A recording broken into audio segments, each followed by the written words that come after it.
Good afternoon, everybody. My name is Marc Lamont Hill, and I wanted to welcome you to the third installment of the Center for Urban Education Summer Education Forum. We have, for the last few weeks, been engaged in some very exciting and interesting conversations with a range of extraordinary people around this question of crisis pedagogies.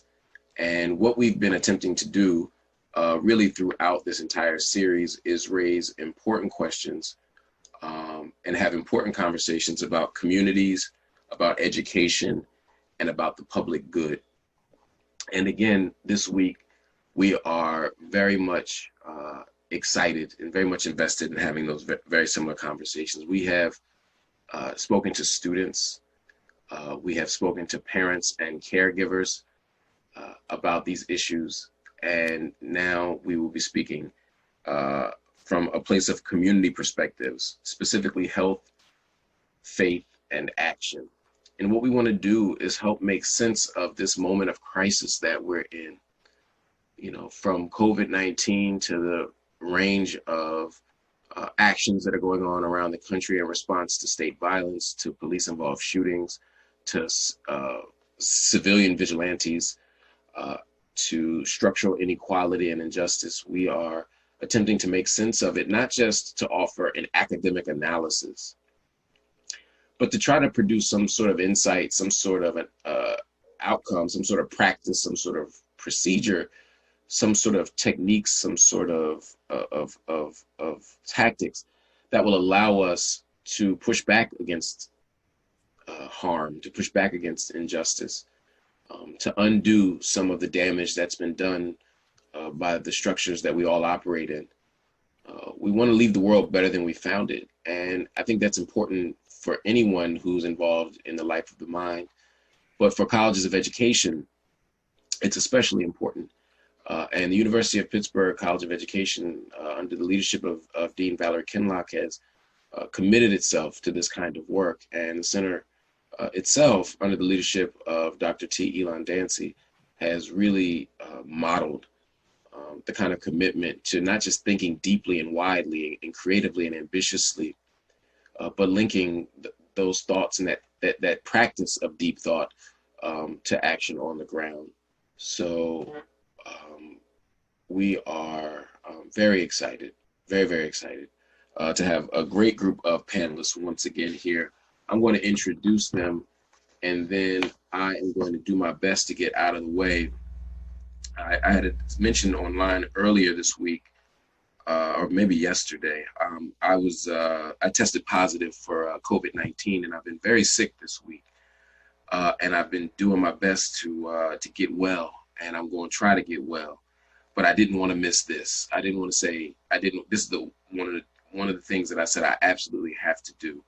But it means if y'all see me drinking some water or turning my camera off for 10 seconds or so, it's only so I can remain looking decent as I fight through this for the day.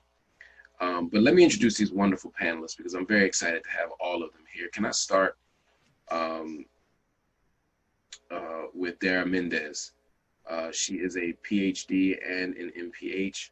She is assistant professor in the departments of epidemiology and of behavioral and community health sciences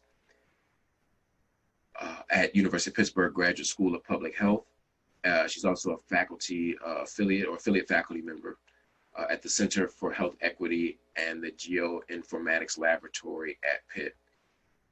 She earned her graduate degrees at the University of North Carolina, Chapel Hill. And she earned her BA in Sociology Anthropology pre-med at really just one of the great HBCUs America has produced, Spelman College.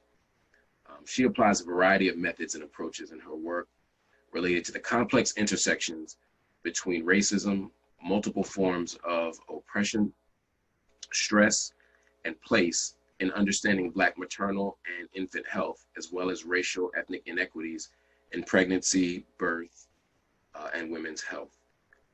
Let's give her some love. I always do my applause, even if y'all can't hear it. We know it's there. Thank you for having me. It's a pleasure. I want to bring in Dustin Gibson.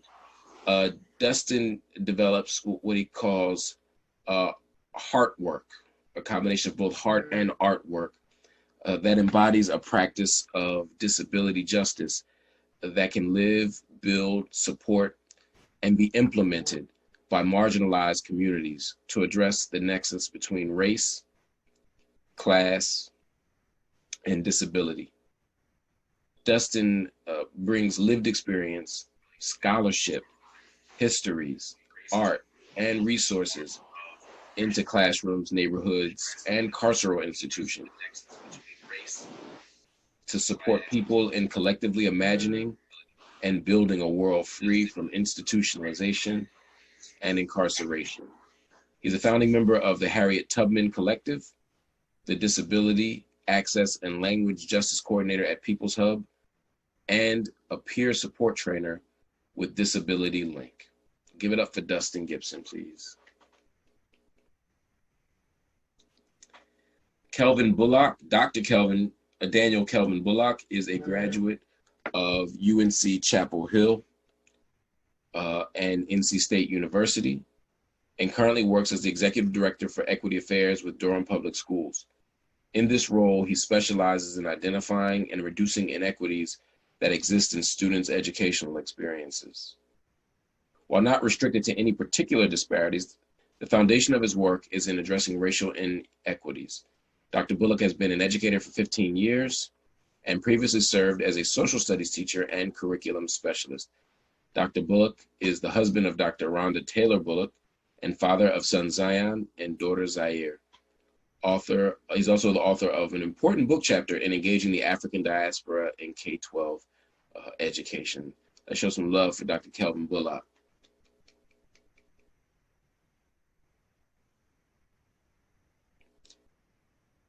Ronda Taylor Bullock, who we have previously referenced, clearly the talented side of this. No, I'm just joking.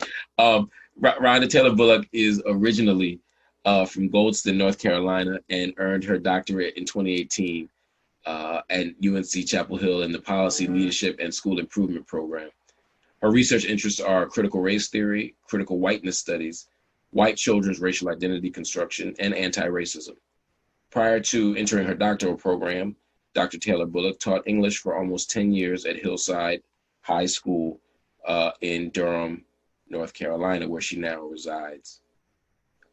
Dr. Taylor Bullock is the co-founder and the lead curator of We Are, which stands for Working to Extend Anti-Racist Education. I got some questions for you, Dr. Taylor Bullock. She's the wife of Dr. Daniel Kelvin Bullock and mother of son Zion and daughter Zaire. And the author of Raising Conscious Kids, a community-based approach to anti-bias education. Let's show some love to Dr. Ronda Taylor Bullock. We got a full house today.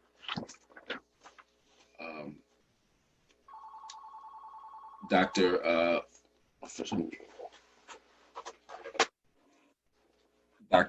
Nekiya Washington-Butler is an upcoming freshman at the University of Pittsburgh who will be studying early education with a focus on kindergarten through 4th grade.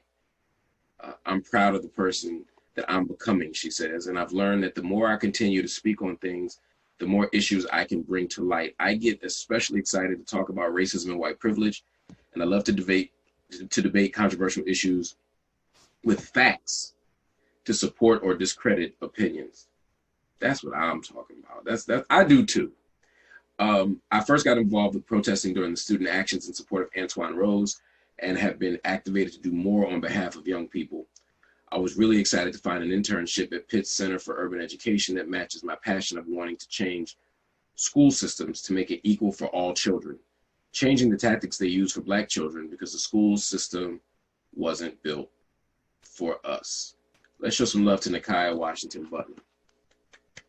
Welcome, welcome, welcome, welcome, welcome. We got some rock stars here. We got Reverend Dr. John Wallace. John M. Wallace Jr., PhD, is a Pittsburgh native, born and raised in the city's Homewood neighborhood. Dr. Wallace is the Vice Provost for Faculty Diversity and Development at the University of Pittsburgh, where he holds the David E. Epperson Endowed Chair and is a professor with appointment to the School of Social Work, the Katz Graduate School of Business, and the Dietrich School of Arts and Sciences, specifically sociology. Dr. Wallace is also the senior pastor of Bible Center Church, located in Pittsburgh's Homewood. Let's show some love to Dr. Wallace, please. Reverend Doctor.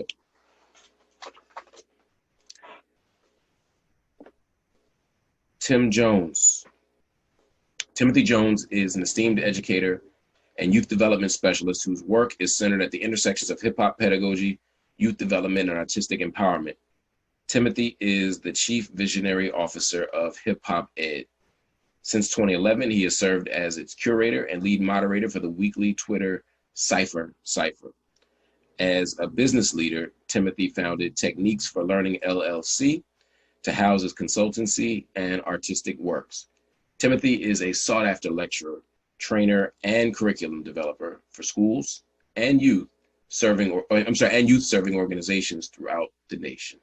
Let's show some love to Timothy Jones. And last and certainly not least, we have Walter Lewis.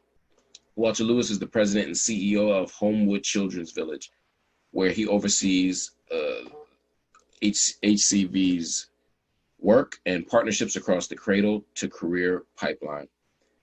Walter began his journey at HCV as a volunteer. Over the past 6 years, he has worked at every level of the organization, from part-time after-school work to program management, and later as a director. He received his Bachelor of Science from the great Cheyney University, formerly known as Cheyney State University, formerly known as Cheyney State Teachers College in Computer Science, and his MS from Carnegie Mellon University in Computational Biology.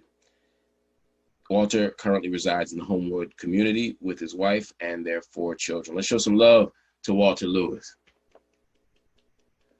All right, family. Now, with those introductions, we got a lot of work to do. So many people, so many brilliant insights. The first question, I want to ask is the one that I've asked every week in different ways, and that's the beginning with the sort of emotional place that you're operating in. As people who do community work and as people who are engaged in community work, how's your spirit? How's your heart right now? And what's making it that way? Oh, I'd like everybody to answer that. I'm gonna start up top with Tim and then go on around. I think, first of all, excited to be here. My spirit is actually well because I walk by faith and not by sight. And so I'm excited that faith is a component of this discussion. I don't think that we could do this work and it's not through at least some lens of ministry, regardless of how you categorize the faith. But that doesn't mean that I'm not hurting and feeling the weight of seemingly a growing sense of hopelessness, but understanding that the darker it gets, the brighter even the smallest light will shine. So I am hopeful and optimistic. So I'm glad to be here. Walter, you can jump on in. If anybody else wants to jump in after that, if you feel moved to speak, Quaker style. If not, I'm gonna pull you out.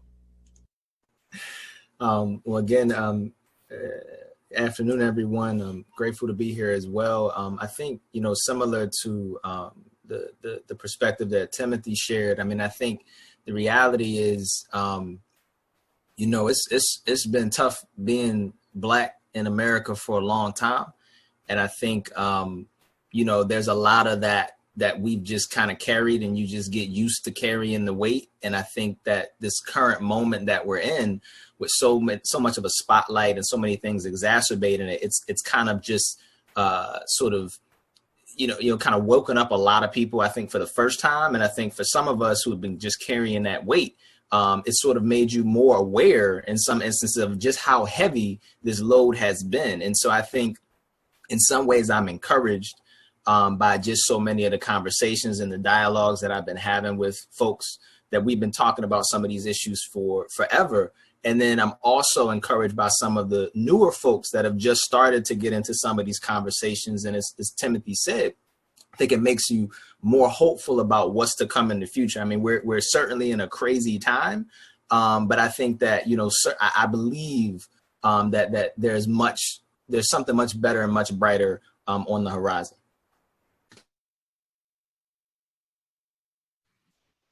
Yeah, I'll jump in. I think for me, it's been a balance of heavy lightness, the heaviness of this time dealing with COVID plus the racism pandemic at the same time, and seeing so many people impacted in many ways. There's a lot of people whose family members are no longer here. And so it's carrying that heaviness. But at the same time, it does feel energizing that people who weren't listening before are listening. People who were doing work have stepped it up even more. And we're getting to witness some changes for things that we hadn't witnessed before. And so that gives me a little bit of lightness. Some of the changes are performative. I'll take them. We want more substantial. But I'm definitely experiencing a balance of heavy lightness. Yeah, I would say also kind of going back to Timothy's point regarding the bits of light that we're seeing in the midst of darkness, like that resonated with me. Spiritually, I do feel like I fluctuated over time, where there have been times where I've seen things that were very encouraging, and those bits of light really help. But at the same time, there is this immense darkness that we're kind of residing in from COVID and the racism pandemic that we're seeing. But I do remain hopeful and optimistic. I mean, being here with this panel and just knowing the ways in which people are pushing back and advancing anti-racism, pushing back against racism in our society is very encouraging. And every opportunity that I've had to connect with like-minded people just fuels my spirit in a way that is hard to put in words. So happy to be here. I would like to say that my spirit's kind of like in a mix of like, you know, good and bad. It's heavy sometimes, heavy not. And I think it's more so in the sense of like, you know, just COVID being around, a lot of the racism being around. But I also sit back and think like, maybe COVID was meant to happen so that everybody can kind of like sit down, look and think and see what's really going on, because everybody's moving at different angles. But now that COVID's around, it's like everybody's sitting in their home and now everybody's seeing the same exact thing. So I would definitely agree and say that with everyone, just kind of expressing that my spirit has been like up and down with what's going on in society now. I'll jump in. Thank you as well for just this opportunity to be here with you all. Similar to what was shared before, I feel like just that question in of itself is very loaded for me, because I oscillate between, as what was mentioned, like these times, and this could be in a day or a week, times of, you know, despair and grief, but also hopefulness. And so I think we're at a time, an opportune moment right now, you know, in the midst of the epidemic, as we mentioned, of COVID, anti-Black racism, both core components that have been happening in our context prior to now, and is not new for many of us, as Walter said earlier, has really put us in a place where this opens an opportunity to really move forward and institute a lot of the structural changes that many of us have been fighting for a long time, and for those things to be permanent. To not be gestures and just statements, but to be long-term. And so that's what I'm hopeful for right now. Dustin, you want to jump on in? Yeah, this is Dustin. I want to briefly describe that. I'm a light-skinned Black person with a beard, with a no-limit hat on. I have like a garden in the back of me, a backyard. I have a white t-shirt that has the words "Free Josh Williams" on them. Josh is the remaining political prisoner from the Ferguson uprisings. He went in when he was 19. He just turned 24 last November. He's still fighting for his release. But in this moment, I feel very heavy my heart due to the ancestors that we gained. I also feel comfortable knowing that we're being guided by more of our folks, just in a different way now. And then I'm also like I have deep gratitude for the people that have been engaged in this work for a long time, to be able to build containers that people are now plugging into. So I'm motivated by the amount of people that want to do things, but more so I'm thankful for the people that have developed language and created containers for those people that want to do things, to actually begin acting now. Brother Wallace. So looking around the screen, I'm actually inspired. I think I'm the oldest person in the room or on the screen or whatever. And when I see these amazing young people. That's because you can't see Dr. Dancy. What, now, Dr. Dancy, I definitely got him by a few years. But when I see this much Black excellence, and I know that, and I get the opportunity to at least work with a couple of these folks, I'm thrilled, man, about where things are going. And so it's certainly been an up and down journey here as of late. But in this particular moment, again, just looking at this screen, I'm excited, inspired, and even in terms of the work of even our the home institution, the University of Pittsburgh, what I see going on there, and our young people stepping up and making demands, and our faculty opening their mouth about things that heretofore we've been quiet about, and even the role that I have and the opportunity to create ways in which our faculty can engage in our communities. I'm excited, even in my moments of up and down. I feel like that we are at a moment in many ways, much like the 60s, that I feel like we make movement and we refreeze, but I feel like we're in a thaw moment right now. And so I think the key is to maximize this moment to advance our movement on behalf of our people, but also on behalf of the kingdom of God.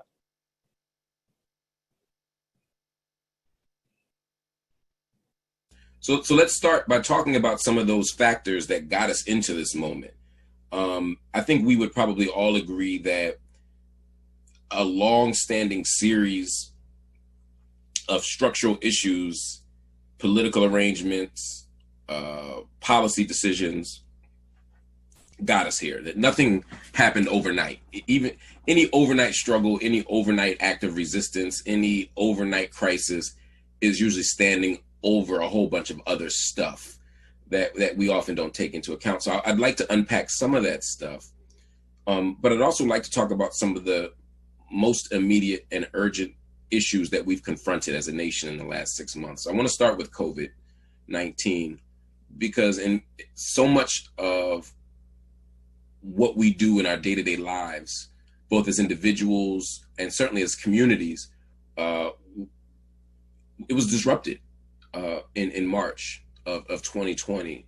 For some sooner, for some a little bit later, but around that time. From the perspective of community, what were some of the impacts of COVID-19 on communities? We sort of hear the big picture. The American economy's gone. We heard about we know about the individual medical cases, people who have tragically died, or people who experience extraordinary medical harm, health consequences, probably a better way of putting it. When we think about local communities, what was the impact of COVID from where you stand, and what areas were most affected?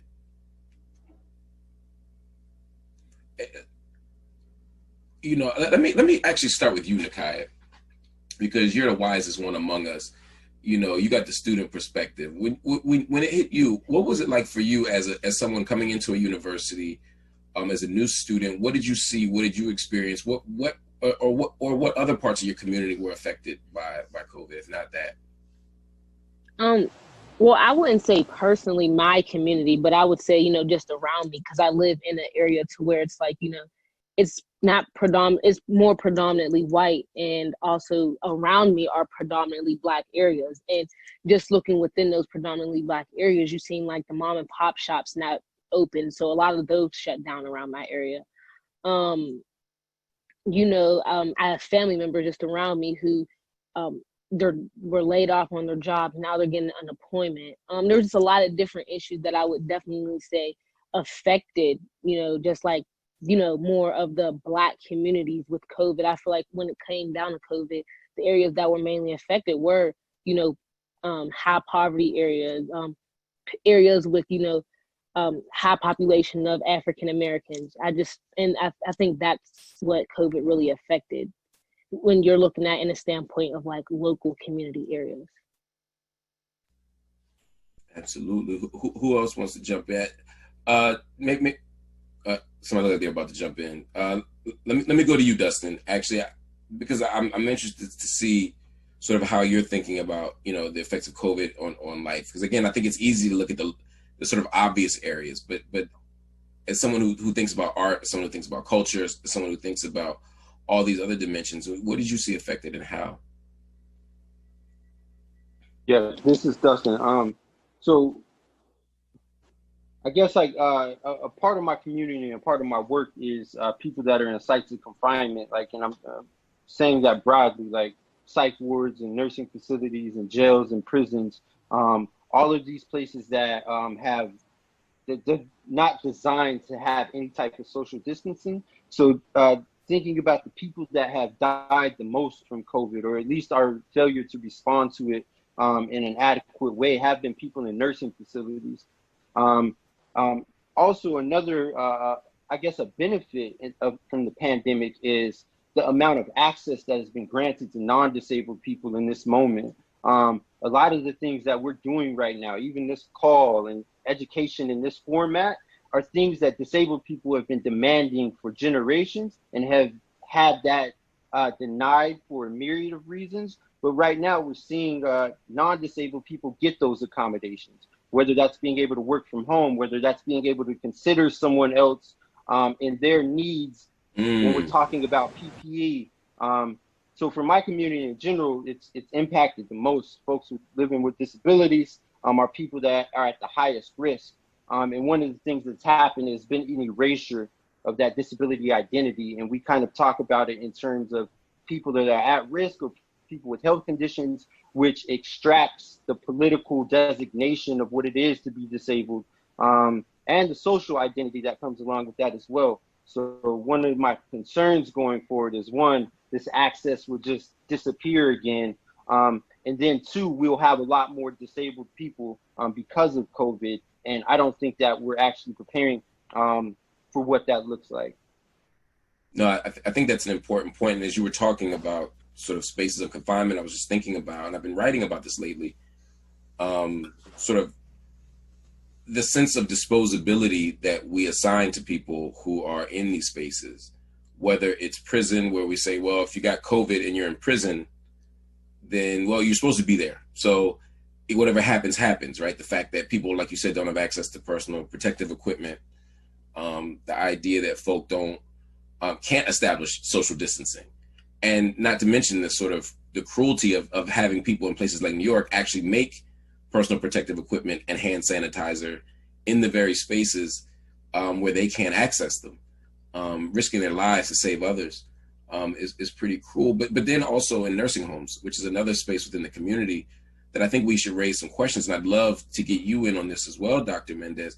These questions of disposability and whose life is worth saving, whose life is worth protecting, because 400,000 people a year die from nursing in nursing homes from infections every year. And according to just about every study, most are preventable. 75% of nursing homes don't meet the federal standards for proper oversight of these things. And yet we decide that if you're old, of course you don't get a ventilator. If you're old, of course you may die from this. If you're old, of course we may not rush you to the hospital. And I'm not asking you to speak to nursing homes specifically. I know your work is in another area, but I think there's a broader question here about the state and about and about our collective decision making about who gets to live and who gets to die, and how COVID may have put a spotlight on some of that stuff. I need you to unmute. At Morehouse, we unmuted. Can you all hear me? Now we got you. Okay, good. No, absolutely. I think, very at the very outset of the conversation around COVID was, this larger question around whose lives are valued and, what does this mean for the larger, populations that are disproportionately affected even prior to COVID. We have the example even here in Allegheny County and in many counties and many municipalities and localities around the country where we did see this tremendous spike in nursing home facilities, spikes in prisons. We had, here locally in Allegheny County, where several of our council people and advocates in public health have actually been pushing for additional testing and resources in our county jails, and that's been actually turned down recently. So this conversation around whose lives are valued is also coming to bear now as we think about opening schools, right? So what does that mean for those who may be disproportionately affected by COVID when our communities have seen tremendous spikes? Now we're asking schools to make very difficult decisions without much federal support, with pushback from the federal government threatening to reduce resources in these spaces, right? So we have these conversations within all of these spaces. I specifically work in maternal child health and sort of looking at pregnancy, and some of the things that were coming up around these issues were, as we know, entering this pandemic, that there are inequities in maternal morbidity and mortality, right? So mortality as a result of pregnancy, as well as infant mortality and morbidity. And so there were tremendous concerns with what the both clinical— I'm sorry, just real quick, can you explain the difference between mortality and morbidity? I'm sorry, yeah, so mortality would essentially mean morbidity means other sort of health conditions, right? So there can be an onset of health conditions as a result of pregnancy. That could be gestational diabetes or diabetes that's incited from pregnancy, or cardiovascular health concerns that are exacerbated through pregnancy, right? So we have this sort of pre-existing, I would say, milieu of oppression, institutional structural racism that we're already entering into the situation, coupled with a pandemic. And then, within the maternal child health space, we're talking about these spaces that don't affirm people who look like me, right, in terms of labor and delivery and support during pregnancy and beyond, right? And then also, what does that mean long term, right? So we've seen, multiple news stories around, really the onset of COVID and how when people were entering, labor and delivery in these hospital settings, were not given the support that they needed. We're told that they had to enter this space alone and labor alone, right? So all the conditions that make for mistreatment of Black people and other people of color, many of which was happening even prior to this, right? And this also exacerbating. So that's just one piece of what we were seeing in the maternal child health space. And as a result, many of us came together to develop some strategies around support through the use of community-based doula program, local organizations such as Healthy Start as well, to really support during that time when we knew people were questioning what this situation would be for them, and also not having, trust in the systems that were supposed to be taking care of them during pregnancy, labor, and beyond. So that's just an example. I can give several more, but no. That's a powerful and incredibly instructive one. Walter, what are you seeing inside the Black community? I mean, I think for me, like I could summarize it. It felt like, I think initially, like getting kicked while you're down. So, again, we talk a lot about how COVID-19 has exacerbated issues that have already been in place in the communities. And so, for example, in the community that, I live and work in, Homewood, we already had a situation where we're talking about Homewood as a food desert, right? There's not access to fresh and healthy food. And then you have COVID-19 happen, and then that threw the entire sort of food ecosystem out of whack. Now, what's been interesting is kind of to what Dustin shared about how now you all of a sudden have this shift of additional resources pouring in, things that 6 months ago or 9 months ago would have been like unheard of. I mean, I can't think about how difficult it was for the last 6 or 7 years, we have been running our food service program called Power Pack to just provide food to folks in the community. And now all of a sudden we've got food pouring in left and right from all of these different donors. And so I think, initially it was definitely like huge issues with, again, businesses shutting down, lots of these kinds of things. But now they're starting to be, programs and opportunities. And again, I think one of the questions we have is similar to Dustin's is what happens to some of these resources, long term? I know Nekiya mentioned the impact on the businesses. That's been huge. A lot of the businesses in our community, some of them I think were well suited kind of to take, advantage of this sort of moment. And some of them have been doing well. Some of the food service businesses that could easily bring their business online or do deliveries. But pretty much a lot of the other businesses have really struggled in the community. And many businesses who've been around for decades are facing, are they going to close for good, right? And so we know that there was some differences in how some folks in our community were able to access the payroll protection loans, for example. And so some of our businesses, they weren't getting $1 million checks from payroll protection, program to keep their businesses afloat. And so I think that there's just been a lot of issues. And I think even when you look at kind of the people side in the community, I think there was initially this disruption of like relationships, right? We're very relational people, and a lot of times in the community, all we got is us, right? And so then you had this sort of quarantine and folks are like, well, how am I connecting with my people, right? And so a lot of people were dealing with, isolation as we were trying to figure out how to navigate this sort of virtual landscape. So I think that it disrupted a lot of sort of just core pieces in the community. We're starting to see some of those things recover as we're taking advantage of using platforms like Zoom, right? For example, to communicate with folks in the neighborhood and things of that nature, but definitely a lot of disruption to just core, systems within our neighborhoods. No, that's incredibly helpful. What do you all make? And I'm going to start with you, Dr. Taylor Bullock, and feel free to weigh in on what I already asked, but I want to kind of move just a little bit into the question of the federal, state, and government response to this, because I think that's been a big question, right? I think that there is always a moment where things happen that we don't foresee, and a moment where things happen that we don't foresee, and a moment where things happen that we can't control. We can't control Hurricane Katrina. I mean, again, there's structural issues we can get at. So I don't mean that in the most literal sense. But what I mean is once you're faced with a hurricane, once you're faced with an earthquake, once you're faced with a pandemic, you got to deal with it. How did we deal with it? How did this government deal with it? How did Pittsburgh deal with it? Right? How did Pennsylvania deal with it? How do you all make sense of it? And again, I want all of you to jump in, Brother Wallace, the Bullocks, etc. But please, Dr. Taylor Bullock.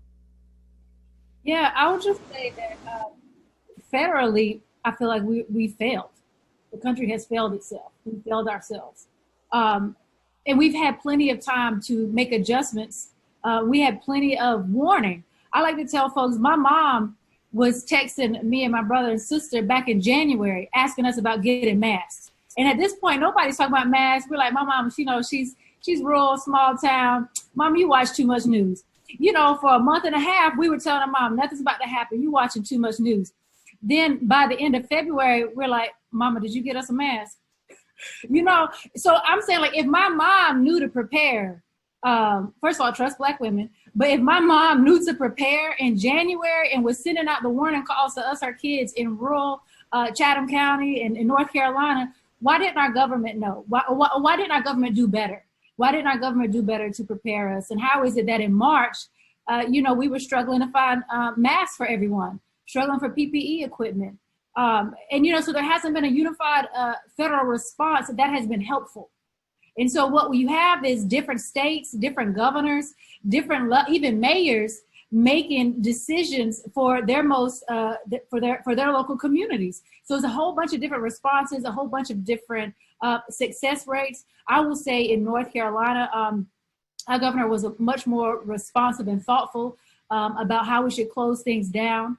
And locally, even our mayor was early on was like, we need to close, have masks, keeping restaurants and businesses closed. At certain times, the state had a level of restrictions, and then Durham County had another level of restrictions. And so I appreciated that thoughtfulness and their ability to navigate with using science to make adjustments, but it should not have come down to that. There should have been a much stronger, scientifically informed response from the top. And I just felt like many of us failed. We lost a lot of lives that did not have to be lost. A lot of jobs were lost that did not, and people are still suffering. And now we are 3 months in, and it's worse.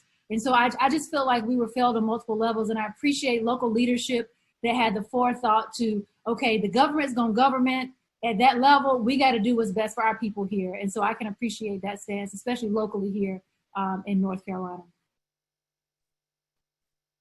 Yeah, I'll say kind of to that point too, thinking about our sphere of influence, like our most direct place of influence is with our local government, and trying to make sure we're able to communicate our thoughts about the direction in which we should go at a local level. So I think one of the things that helped us to be pretty responsive at the local level was just the amount of feedback and input that our community was able to have, and helping to empower people to feel like they have a voice to make a difference in the decisions that are made. Also kind of tying this back to the first question with schools, I really feel like COVID has helped people to understand just how vital schools are, not just for academics, but we're talking about meals, we're talking about social emotional care for kids, like and I think with kids having to be homeschooled, that was a whole new challenge. And I hope that out of this, now that's not to say that the education system doesn't have its issues that need to be addressed. That is 100% the case. But I do hope that there's a value on education that comes out of this. Like in North Carolina, we have a pretty low rate as far as not being at the national average for what we pay teachers. And I hope that we're seeing the need to value education reform so that it is more anti-racist and culturally responsive to the students that we're serving. And a lot of those decisions we can impact on a local level, even in the midst of federal decisions or sometimes even state decisions not being what we need them to be. So I try to look for the areas where I can make a difference when decisions are being made at levels that, not that we can't influence that. There are elections coming up for us to make a difference with some of the, these high level leaders. But until then, I'm thinking about what can I do in my community at the local level to try to move things in the right direction. Control. Tim, you look like you were about to jump in before. Yes, this is Tim. On the one, I'm old enough, rolling with Brother John. I feel like we are seeing how Schoolhouse Rock taught us the different levels of government. And historically, you would just have people vote for the presidency, and then you would have this 4-year drop off. And so living in Maryland, right near DC, we get to see the difference between federal, state, and local just being played out in 3D, for lack of a better term. And so I live in Montgomery County in Maryland, and I actually felt a level of pride in how they were handling it. But then I also was clearly seeing this undertone of economics. Those jurisdictions that tend to have a stronger economic base, those people, their voices would automatically be amplified, whereas in poorer communities, you had to rig the speaker, put an extra wire in it to amplify it to be heard. And so seeing those differences play out to the point that my brother Kelvin was saying, it's my hope that those become those real teachable moments. Whereas before, I feel like people were saying these things and highlighting these discrepancies, but it almost felt like, oh, that's a conspiracy, oh, you're saying that because you are in education or you have a small business. Whereas now I just feel like people are listening with a greater level of intentionality than they did before, because you clearly see federal leadership making decisions based on their agenda. And then you see certain states, they are aligning. So it's almost like a gang, like what set you claiming? And so you got to roll with that set regardless, because you know what can happen if you got the wrong color on or you throw up the wrong sign. But then you have some people that their back gets so against the wall that it's like, now in March, I was towing the loyalty line, but come June, it's like, yo, I got to do what's right. And so sadly enough, it took those 90 days where there was tons of death and despair that it took for people to almost throw up their hands. And it's like, okay, now I need to do what is right. And so I feel now is, how do we motivate that so that doesn't just become a moment, but right actually becomes a restructured of the fundamental values that are needed for our society to live. I want to give John a chance to weigh in on this a little bit, and then I want to pivot to another question. But John, what do you make of what we've been talking about so far? Sort of the impact on communities and also the government's response. Sure. I mean, so for me, this has actually been very personal. I lost my aunt in Detroit, my cousin here in Pittsburgh. My daughter was actually a ICU nurse at Sinai Grace in Detroit. So the hospital where they show bodies in the beds and in the chairs because they didn't have a place to put them. And so the concern as a father that grips your heart when you know that your child is going in literally every day 12-hour shifts, knowing full well that this is a national hotspot for this issue.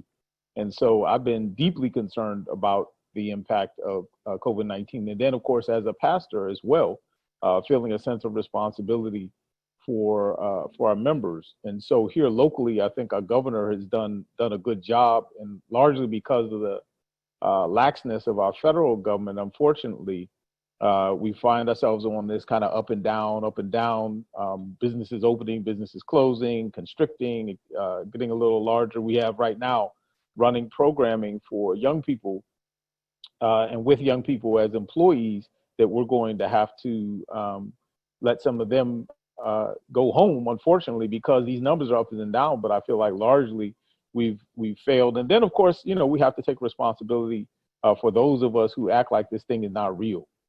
And it's very real. I mean, the fact that, Marc Hill has COVID-19, he's struggling through. And as a healthy young man, that's great. But the truth of the matter is there are many of us for whom this has been a death sentence. And I don't know that it had to be that way.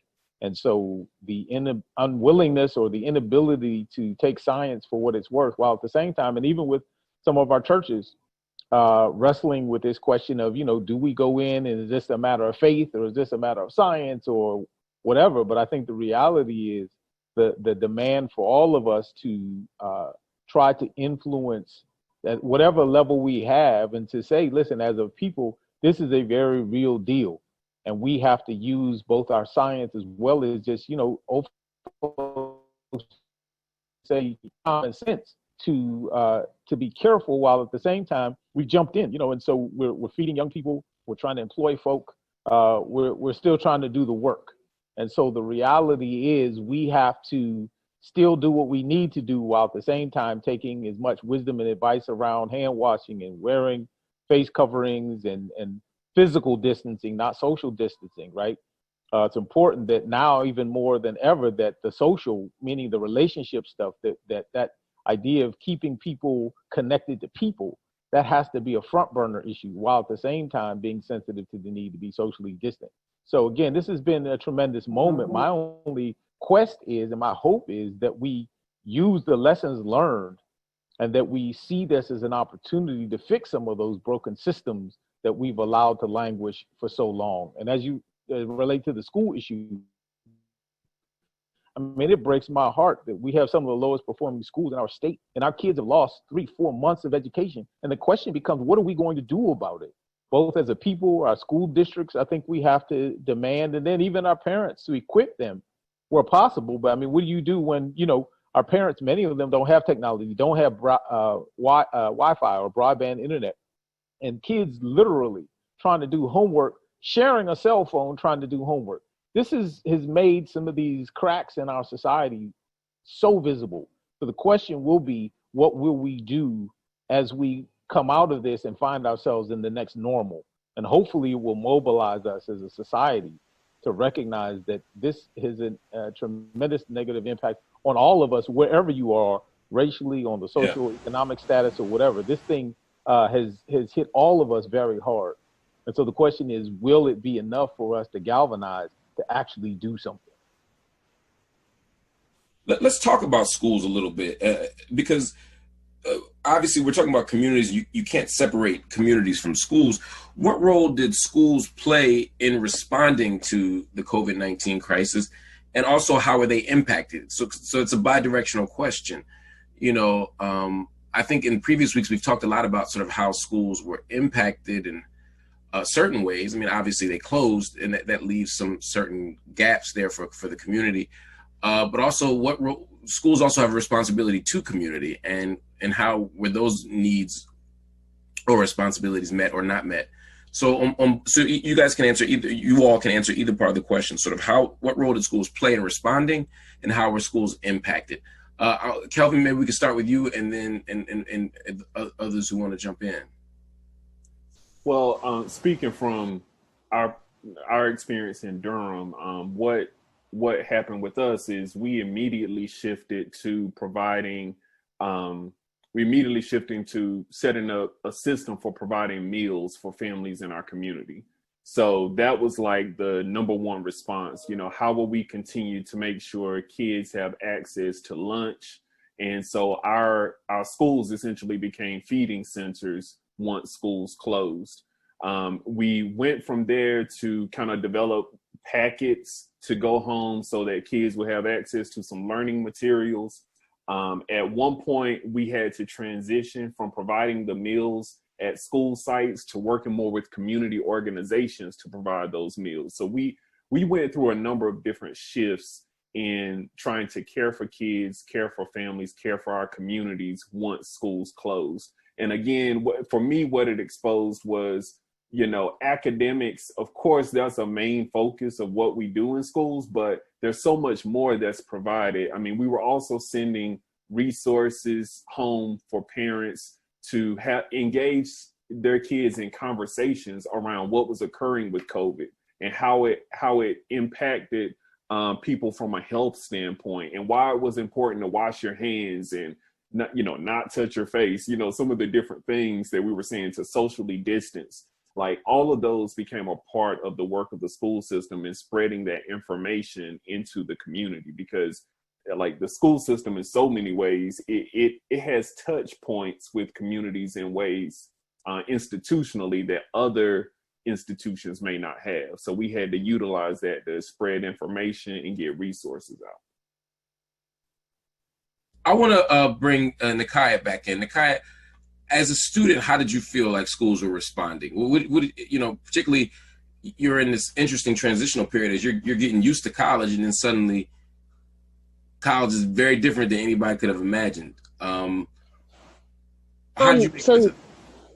A little bit into it. So I'm not in college yet. I don't start college until this fall. Oh, so even high school. Excuse me, I saw a picture and got confused. So you in 12th grade. Yes. So this is the year that you've been waiting for. Mm-hmm. This is the year where you get to have fun. You get to be a little bit free. You got people. Some people go to prom. Some people just think about all the classes they're not going to go to. Some people think about. So I mean, it's an interesting year for school to slow down, Brother Hill. Slow down. We'll be talking about, we excited about taking new classes, learning new stuff. Oh yeah, Pastor. That's why you see. That's why we need you on this panel. I didn't have them experiences. What was it like though? How did your school respond, and how did that make it harder for you to think about transitioning into college for next year as well? I mean, looking at it personally for me, I think my school responded extremely well to the situation. I go to an all-year school, so in the process of COVID coming, we already had that month of April off. So with us, it was just like, okay, we have the month of April off. Now my school can sit and figure out what they're doing. But looking at other schools around me, like Pittsburgh Public, because I'm not directly in Pittsburgh Public, I go to a charter. It took them like family members I had that go to Pittsburgh Public, it took them forever to even just get computers, figure out who has internet, who does not have internet. When are they going to get access to the computer? How are the teachers helping them? Well, I have computer, but when can I contact my teacher and tell them, well, I need help with this? So I've seen it just with so many different people around me, how Pittsburgh Public kind of failed them due to not failing them completely like grade wise, but failing them educational wise, because it was just like everything was so behind and everything was such a slow process in trying to even get just, the materials that these students needed.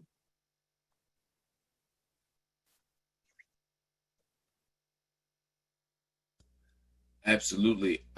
Dr. Bullock, Dr. Taylor Bullock, excuse me, what's your sense of the response to schools or the impact on schools? I think that it highlighted some of the inequities that were pre-existing in the school system. When you're thinking about access to internet, when you think about how many kids who qualify for free and reduced lunch and then their meals being impacted by schools closed during the school year. When you think about access to quality curriculum, one of the unfortunate side effects is that all those schools were closed and kids presumably were in a safe space. Everyone didn't have, someone earlier had mentioned, everyone didn't have internet. You have multiple siblings, you have educators who didn't have internet. You have educators trying to communicate with their classes through their cell phones. I heard stories about some educators pulled up outside of a building that they knew had Wi-Fi so that they could communicate with their classes, right? So it's not even just the educators, it's not even just the students. Like our educational system is broken, right? And so, and then schools are, for many students, schools are a safe space. Schools are where they go and they can relax. They don't have the same responsibilities that they might have in their home. The level of safety is increased in school because they have people there, many people normally who care about them, who value them, who pay attention to them, who they confide in. And many kids lost that. And also like, it was the divide between the haves and the have-nots was being widened. And it still is. And that's something we're gonna have to contend with in the fall, regardless of how school looks. How we're going to ensure that our most marginalized students, right, are receiving the education that they deserve. So yes, we might be keeping them safe, but what does the learning look like? What does everybody is not an independent learner that just can get in front of a laptop and go. Like we did a survey here locally and a lot of parents were like, it was stressful trying to have online. Some families who had the means had to hire someone to come in their home to help the child do the work on the computer. I mean, so it's just a lot of different inequities that are being revealed, and we have to be a lot more thoughtful about, how are we supporting our most marginalized students during this time? No, that's an important point. And another piece of this, and Dustin and Tim, maybe you could jump in on this, is how we reach when school shifts to the out-of-school context, right? It's when homes and schools merge in this way, what's at stake in terms of community education? What's at stake in terms of arts education? What do we lose? So much of school is not just about getting the reading, writing, and arithmetic, and what gets compromised when we have these kinds of conversations. And ultimately, what does that mean for the community?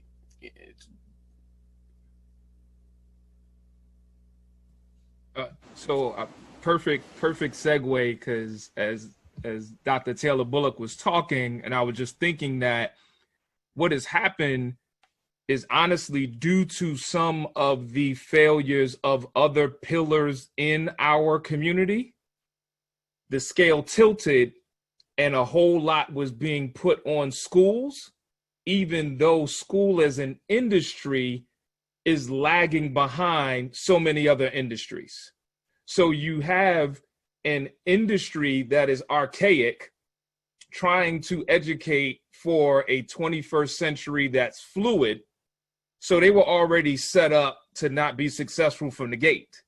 Then you have these after school programs that at one time used to exist outside of the community, but then you had changes in funding. So for their survival, they had to partner and go inside of the school, because one of the hoodwinks was, for safety, we need to keep our children inside the school building all day and do everything for them there. So then now when COVID hits and you shut the school building down, and everyone is focusing only on the subjects that resonate, that would be shown on a standardized test, but nobody's talking about before care, after care. Nobody's talking about those relationships that were lost. No one's talking about those mentors and everything else that was in school that actually were the reasons why some students even showed up to school. Like, there are countless mentors and organizations, and I know Dustin will be able to speak to this, that the young person is like, for real, I come to school and go through the day because I know at 3 o'clock, I'm going to hang out with you. And so now all of that's gone. And so even when you can make the pivot via technology, and so for the parents and the community, it's my hope that the advocacy that needs to take place is not just about the ABCs, that we need to advocate for the holistic approach that was trying to be formulated in schools and reevaluate what school home community partnership should look like. Dustin. This is Dustin. I'm gonna let the interpreter catch up. Thank you, Dustin. Thank you for modeling that for us. Thank you. Seriously. Yeah, so kind of like Tim was just saying, like my engagement with schools has been to go into schools, and then we really do systemic analysis and understanding what our position in society is, and then how we build power. And that power usually is built on the outside of schools for the students that are interested, by forming different youth groups that are connecting students from different areas of the city or the surrounding area. So the population of students that I'm working with, the schools are not providing them an appropriate and adequate education to begin with. So we're operating from a deficit already. The schools themselves are segregated, right? In multiple different ways. It's compounded for disabled students, especially Black disabled students who are, one, segregated by community, two, pushed into charter schools who then are not required to provide like the same type of, using their language, special education. So the life skills that we go in and help the students build will just be lost in this area, right? Like, I'm thinking about things about like how to ride the bus, what an ATM card is, how to apply for a job, like how to even approach a place to volunteer. How can you learn how to drive if you're somebody that uses a wheelchair and have never seen somebody drive? So like all of those things requires community already. So a part of this has to be, one, we need to like not segregate schools. Like Pittsburgh itself has 4 schools, which they call for students with exceptionalities, which is like this gymnastics approach to just not saying disability, and doesn't allow us to actually like find what the root causes of some of the issues that the students are experiencing as.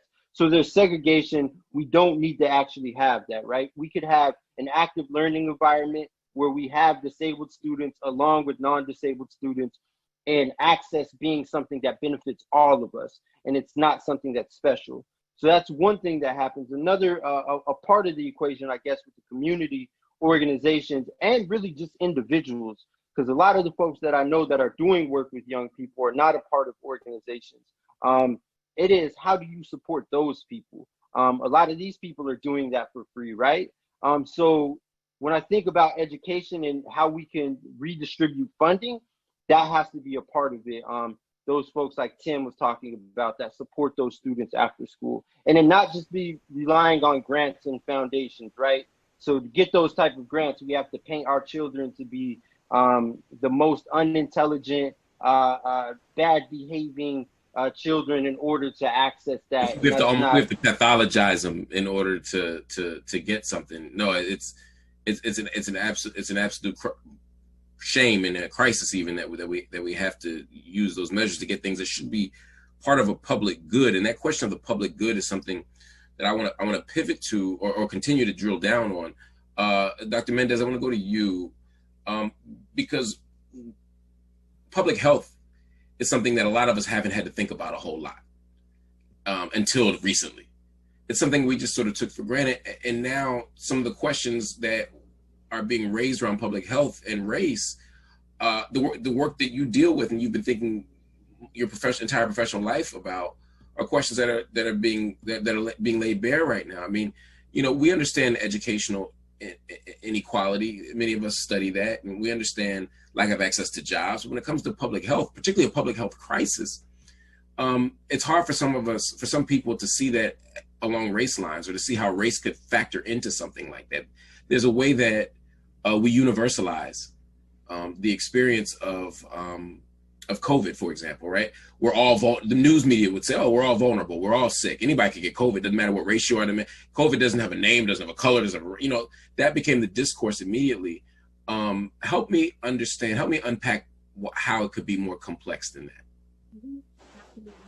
Well, you reminded me of sort of a joke in my field. So I'm an epidemiologist, and obviously people are now hearing that term and that word and that profession. And so no longer is it, do you study the skin? Is it the epidermis? It's really, okay, a field or a discipline within public health. So that's sort of the, I would say, working joke in our field, that people actually know what we do, or at least have some common language around public health, and I would say even emergency response and epidemiology.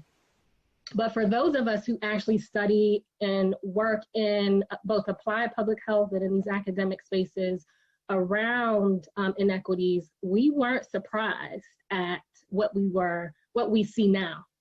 So for example, in our county here in Allegheny, we're close to 3 times the difference in terms of Black, white cases, even when taking into account the population, more likely to be hospitalized and die. That's in our county. We see similar trends across the United States. So for many of us who do this work, this was not a surprise, right?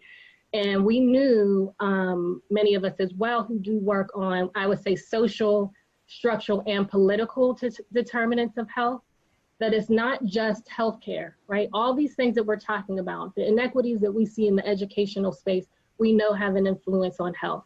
The inequities that we know are, as it relates to underemployment and unemployment, have health implications, from living wage to your health care and insurance being attached to your job. And the list can go on, right? The intersection now between, so the BREATHE Act that the Movement for Black Lives just put out is really looking at this intersection between anti-Black racism and state violence as a public health issue, but the intersection with environmental justice, right? We have some of the worst air quality here in our county, right? So these things were not new to many of us in this space. And as I mentioned earlier, COVID just exacerbated that, or unveiled, if you will, some of these, complexities that we know contribute to health. And one graphic that a colleague of mine, Dr. Miranda Ward, shared with me, that really explains how close to 80% of our health is not attributed to healthcare, right? The 20% may be healthcare, right? All the things that go within that realm of healthcare. And a lot of times when we think of health, that's what we think about, right? Well, it has to do with healthcare, it has to do with, and it's not to say that those aren't critical pieces, but the other 80% has nothing to do with healthcare. It's all these other things that relate to our daily life that then obviously contribute to what we see.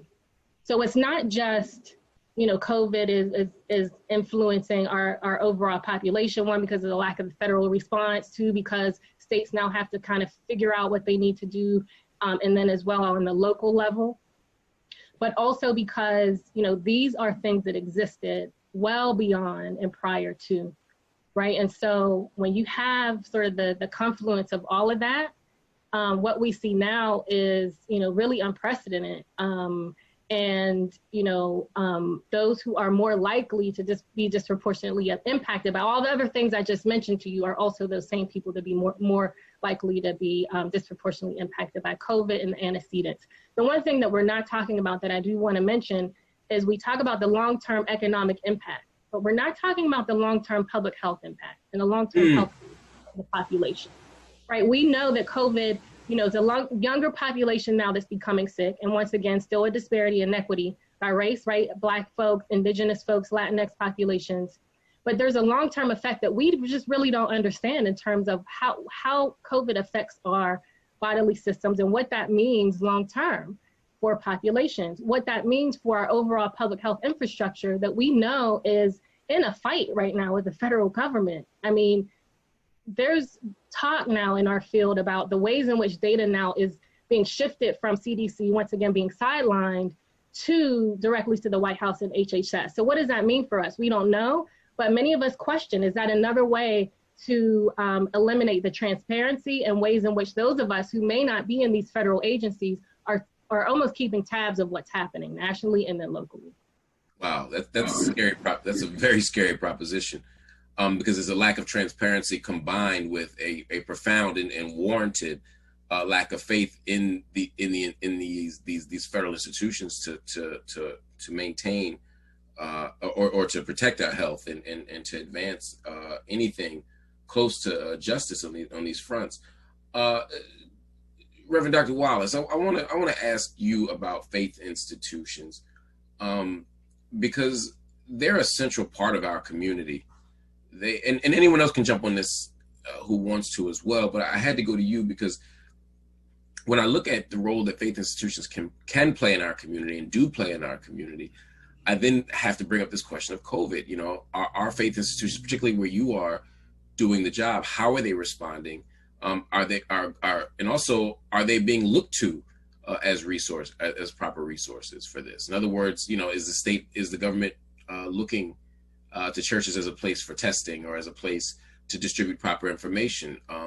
And of course, how are these institutions impacted by COVID? Because a lot of y'all couldn't open, at least not under normal means. Sure. Yeah, I mean, so our little mantra is that the building is closed, but the church is still open. And so in terms of our work and our service, it certainly continues. And again, I can't speak for any or everybody, but our strategy has really been to attend to the folks who we were serving pre-COVID. First and foremost, of course, is the role of the church and the spiritual role. And so I don't know about you, but I probably have prayed more in the last 3 or 4 months than I prayed in a long time. Lord, when I got that Rona on Sunday, I've been praying ever since. I pray to whoever listens right about now. Right, the Lord is like, is that Brother Marc? I don't recognize the voice, but I hear that cough. Yes, sir. He's like, welcome back, son. And so for us as people, God and his role in our community is huge, but our churches continue to be important. And so for us, we collaborate with Walter's organization.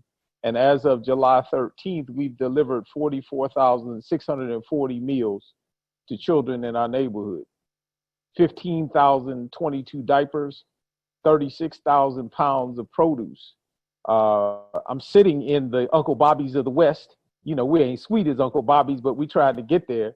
But our church owns this coffee house that is here in our community, Black-owned business, serving Black coffee, Black teas, and hiring young people and doing work trying to employ people, right? So we have a program called Field to Fork, where we're teaching young people about growing food in bioshelter, so a solar greenhouse, aquaponics, raised beds, but how to feed ourselves. We continue to provide a summer camp for young people. We've reduced the number, obviously, but we have 35 young people enrolled that we're teaching them about science, technology, agriculture, and math, and trying to get them caught up of those months that they've lost. And again, this is not unique to us, using our buses, the church buses to deliver those meals. And so this is not unique to us, but, I think a proper understanding of the role of the church as a faith community, but also the churches as the embassy of God's rule and reign on the earth, or what Jesus called the kingdom of God. We're supposed to bring the influence of God's presence to the earth. And so anything that doesn't look like God's will being done on earth as it is in heaven, right? Matthew 6:10, your will be done on earth as it is in heaven. That's our prayer. And so we also then act in ways that attempt to bring what would God desire to be on earth. And so I think our churches continue to be significant in their role, but also often we've lost some of our influence, and some of that justifiable, others that, we've gotten kind of, some of us gotten too educated, too many other opportunities and so forth. So the question becomes, when the building is closed, is the church, those sets of relationships, is it still open? And for me, one of the most powerful experiences I had was a few weeks ago. We shifted to the Zoom thing when I saw an 85-year-old, an 83-year-old, and my almost 80-year-old mother on Zoom, cameras on, voices loud. To me, I was like, listen, this is the church. So when they're talking to each other, hey, so-and-so, how you doing, right? They like to be able to see each other and gossip like they do and all of that stuff, but to be able to still be the church and to be family, even on a screen, that to me is the role of our churches, to continue to bring the influence of God and his presence, to serve in the community, but also to be that place where faith matters, where prayer happens, where they continue to gather, even though we can't touch one another, to continue to be there for our communities. And so I think, again, this opportunity can be a tremendous boon for the church if we respond in ways that continue to breed the significant organization that we're called to be, and to leverage the resources that exist among us, the human resources, right? And then even the church scattered, right? We often think about the church gathered, but the truth of the matter is many of our nurses and doctors and even our researchers and our educators and people who are fighting to do this work, and the work that Walter does through the Children's Village, providing and delivering meals, providing and delivering computers to folks, providing teaching and training to people how to use the technology. All of that is still the church. Those are the people who comprise the church, being the hands and feet. In our case, I'm a Christian, so being the hands and feet of Jesus Christ in the earth, taking those risks where other people are inclined to sit at home. And so I think we have to broaden our understanding of the role and the mission, the kingdom assignment, if you will, of the church. So one of the things that I saw that was really important and interesting in Philadelphia, Enon Tabernacle, one of the really big mega churches here, the pastor made it a point to get tested for COVID. And he did it to model for the church and really for the city, how the importance of testing at a moment where people weren't necessarily getting tested, particularly people who weren't symptomatic. Turned out he tested positive, although he was asymptomatic, which also raised awareness for folk. And they said, oh, wait a minute, maybe we need to be doing this. He demystified, he took away some of the stigma from it.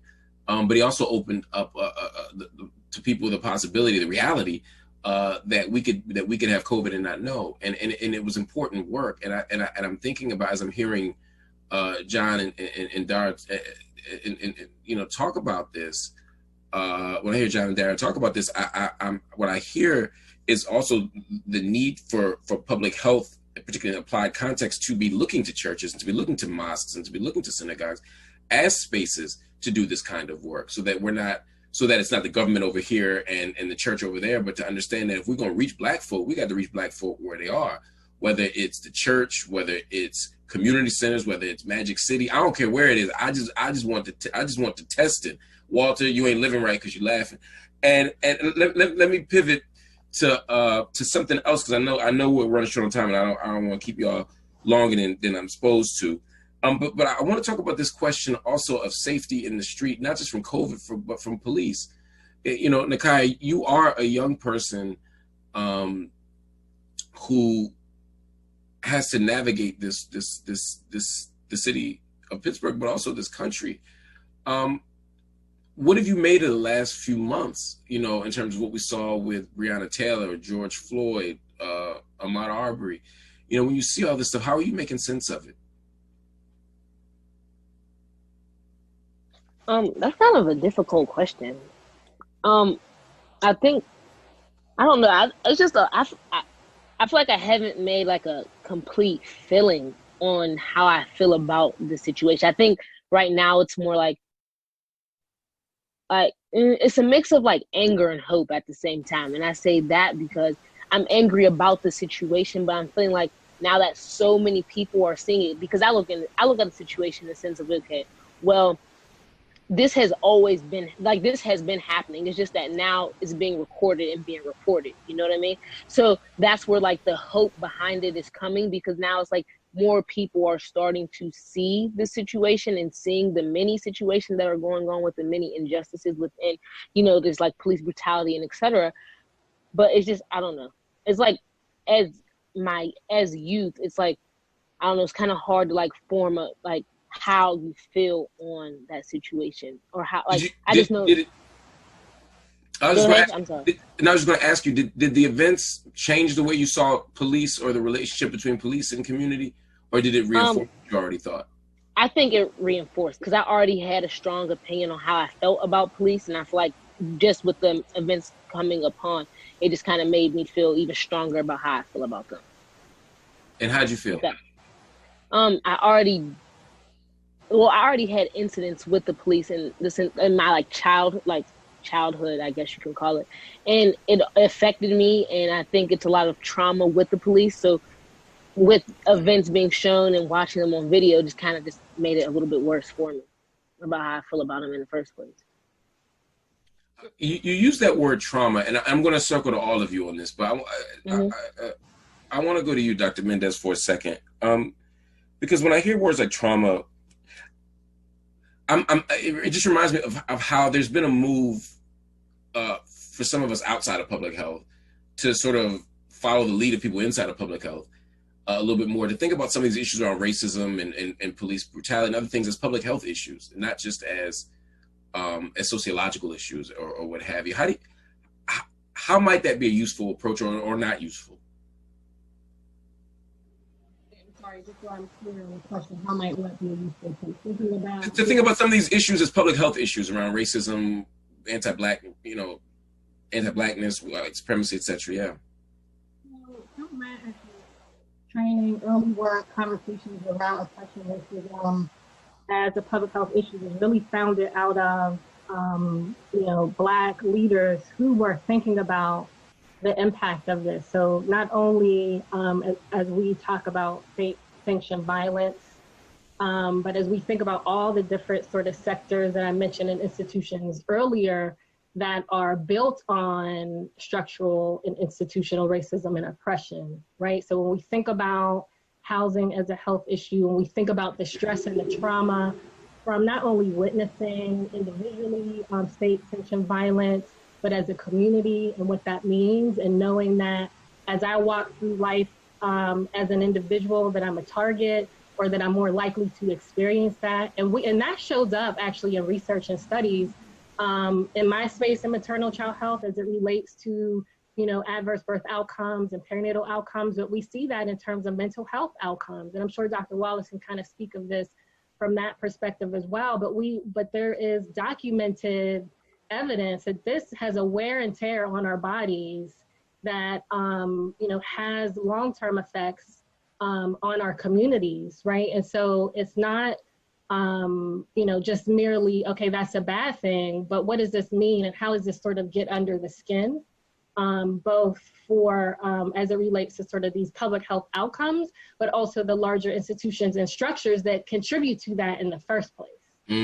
All of these things intersect. Many in the field as well have been thinking about what are ways to enact this in policy. So to think about racism as a public health issue. And so some have seen, and we actually have policy now here in Pittsburgh and Allegheny County. Some of this new policy first emerged in Wisconsin. Multiple states and municipalities are really laying to bear in naming racism and the ways in which it operates as a public health issue, emergency crisis. There's different ways in which they're discussing it. I've seen recently now that Asheville has actually taken this a little bit further, and they now have some legislation that was recently passed and talking about reparations. So how is racism as a public health issue, but then what is the intersection with reparations? And there's different ways we can think about reparations, right? But they're talking about it from some of these structural community level right? And then if you read some of Dr. Dara's work and others who are doing reparations work, they're also talking about individual reparations as well, right? Individual, family, community, right? So there's multiple levels to that. But I think really the conversation is, not just naming racism as a public health issue, but what does that mean, right, when we're talking about health, right, and these outcomes and these disparities that we're talking about? And then what are the levers that need to change as a result? And where are the resources going as well? That's another critical piece of that. No, absolutely. And Walter, I want to bring you in on this. I mean, as we think about these young people, I mean, you're with young people, you're trying to develop them, you're trying to do youth development, you're giving them skills. But part of what they're also bringing into the world is into the job force, into the career force, et cetera, is a history of criminalization. I'm not saying that meaning that they've been criminalized by the state, whether they actually go through the system or not, how they're understood by law enforcement, how they're understood by institutions of power, how their bodies are read, how their actions are interpreted, what the expectations are socially from them. All that stuff is mapped onto them at multiple levels, as we said, at the psychological level, at the health level, at the educational space. We're seeing this. I mean, what kind of impacts are you seeing of this type of environment on the young people you work with? I mean, it's really heavy for a lot of young people. You have a couple categories. You have some youth who, whether it be their parents or grandparents or just other elders or folks in the community have educated them about these issues, so they're not surprised. But you have some young people who are coming into a relative consciousness for the first time. And it's like, a bright light is shining on them and it's frustrating. They're angry. They go through that phase that all of us have gone through when we started to kind of realize what the heck has been happening in this country. And they're still developing, right? So what does that look like to be 14, 15, coming into relative consciousness, but then also having what I didn't have when I was at that age, social media, the internet, constant stream of information, of visuals, of video, and things of that nature. So I think that there's a level of heaviness and, as Nekiya said, trauma that I think our young people are dealing with that some of us didn't necessarily have as we were coming into consciousness, depending on like what era you're sort of coming up in and what you were dealing with. And so I think that that's something that has to be factored in. So when I think about how young people respond, for example, to microaggressions differently based upon generations, right? So, I think it's much more traumatic in a lot of cases for some of our young people today than it may have been for some generations past where, like my father, grew up where, you weren't supposed to look at a white person in the eye. When you were walking across the street, you were supposed to cross the street.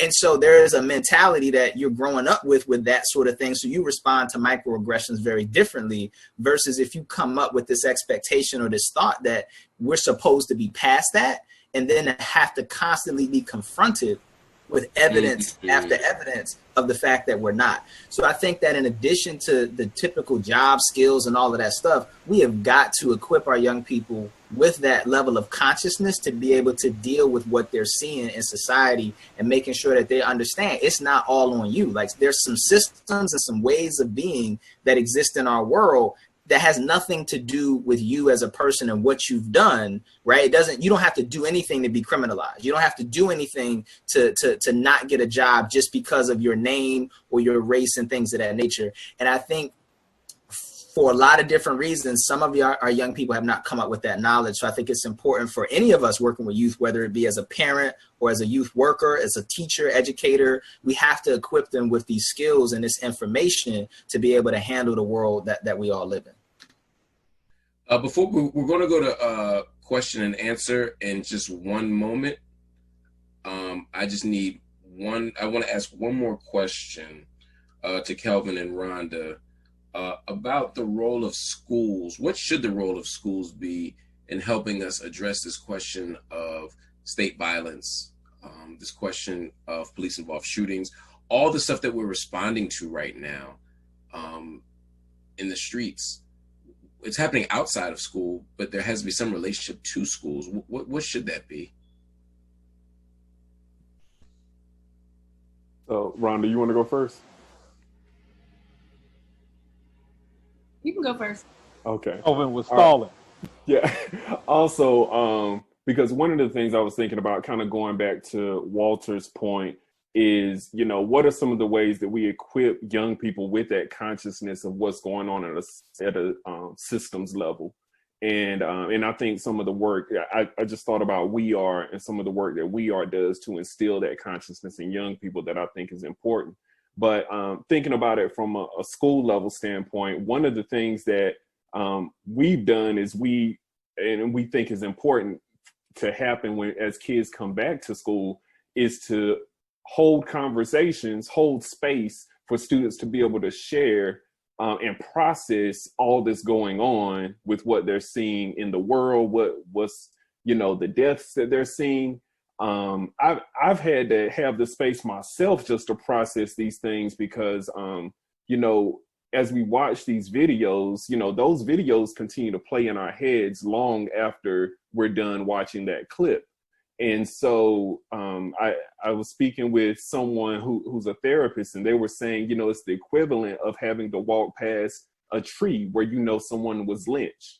So that role is still playing in your head, and you're reliving that trauma and seeing ourselves in those spaces. So if you, from a school standpoint, it's just important to provide space, I think, for kids to be able to process that, for them to be able to share how they're dealing with that, how that impacted them on an emotional level. This is something that we've done with educators. A place where I think there's a gap, though, is I think the preparation for educators to be able to effectively hold that space. Because if you have educators who have never thought about racism, period, trying to hold that space, are they going to be able to do it in a way that's really sensitive to the needs of the students?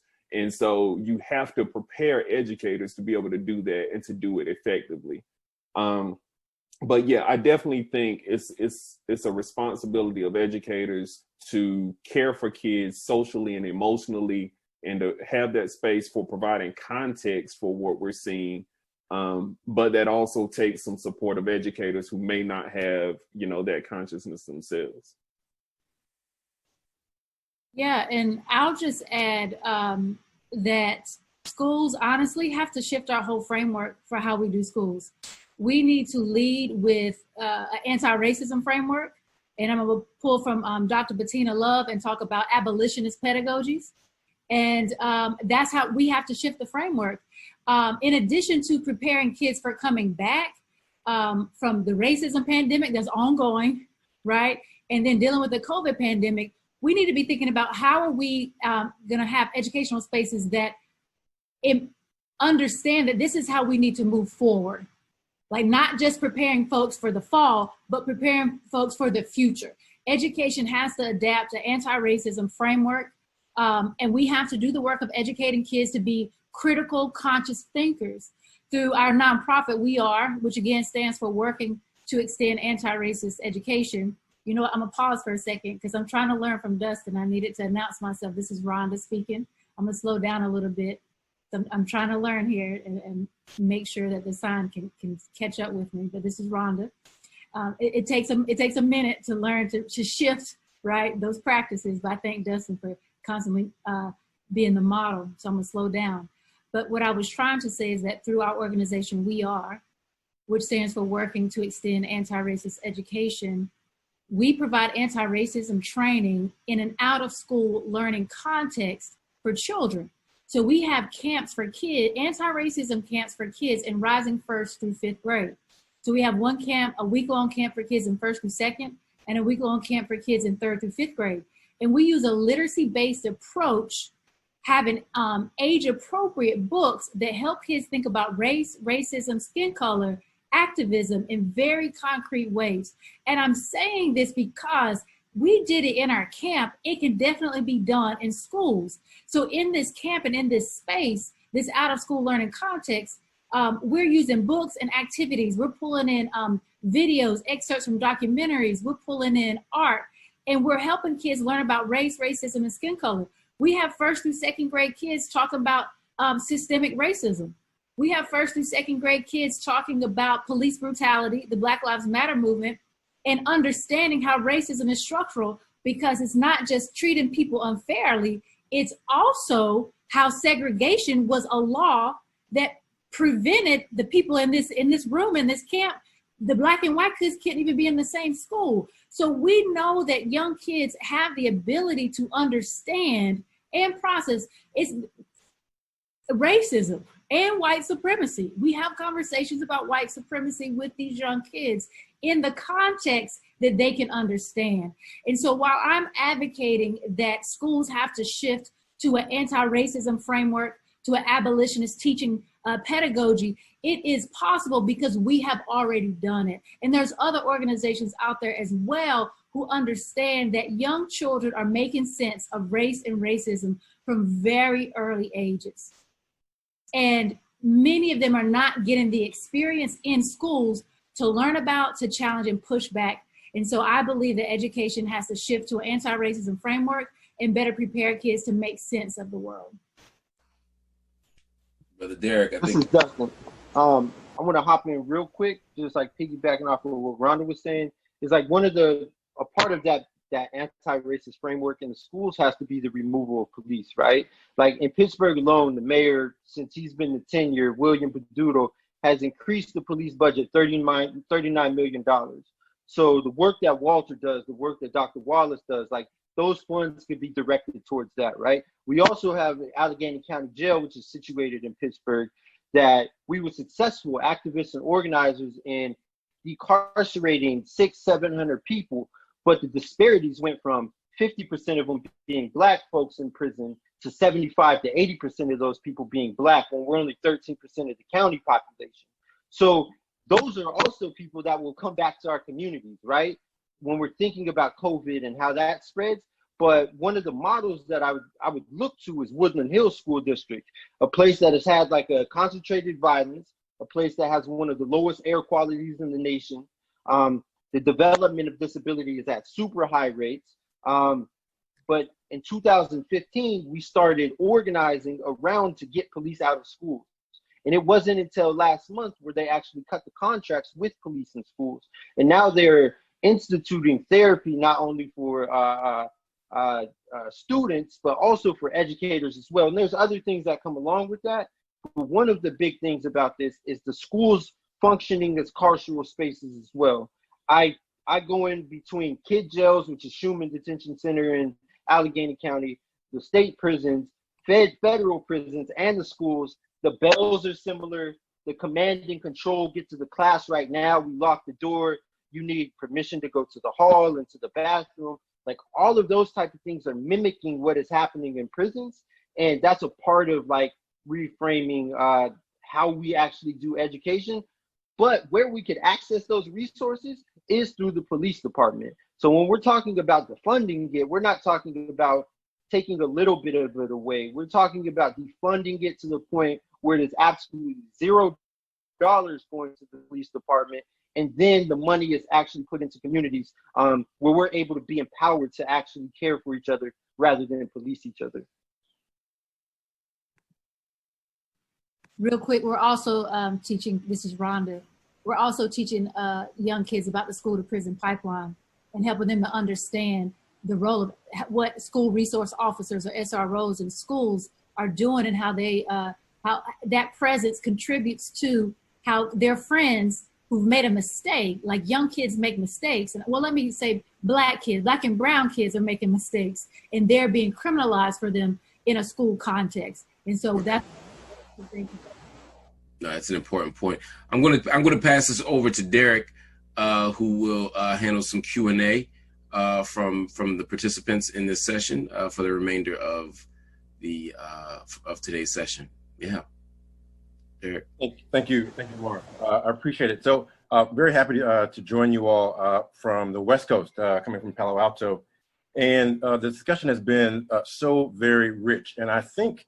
What I've been gathering from what you've been saying, I'm hearing themes around perspective, hearing things around access, and what we do know is that depending upon where one sits on this hierarchy of needs, we are experiencing this COVID situation, we're experiencing racial disparities in very different ways, and so we have to really understand that how we are defining access is different from community to community.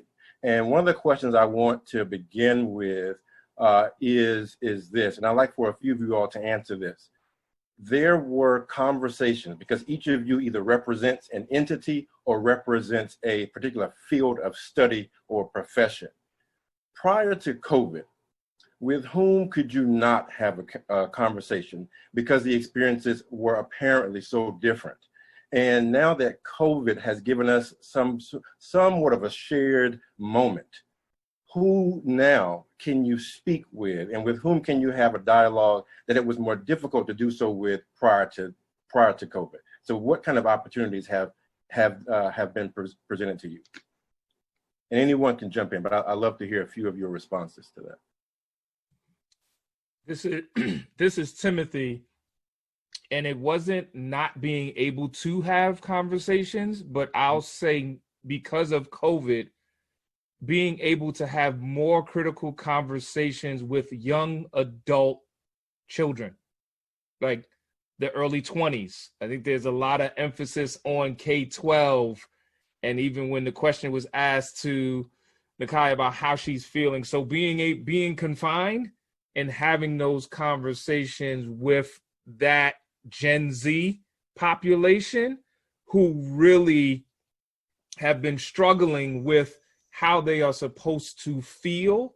And then in my profession, using music to have those critical conversations. So going from Tupac's Changes to Polo G Wishing for a Hero, to go from Marvin What's Going On to Lil Baby The Bigger Picture. So using music, because those are their voices that are capturing how they feel in a way that emotes what they may not be able to articulate. So I'd say now is being able to have deeper conversations, because now each generation has its own sort of pestilence that they have to deal with.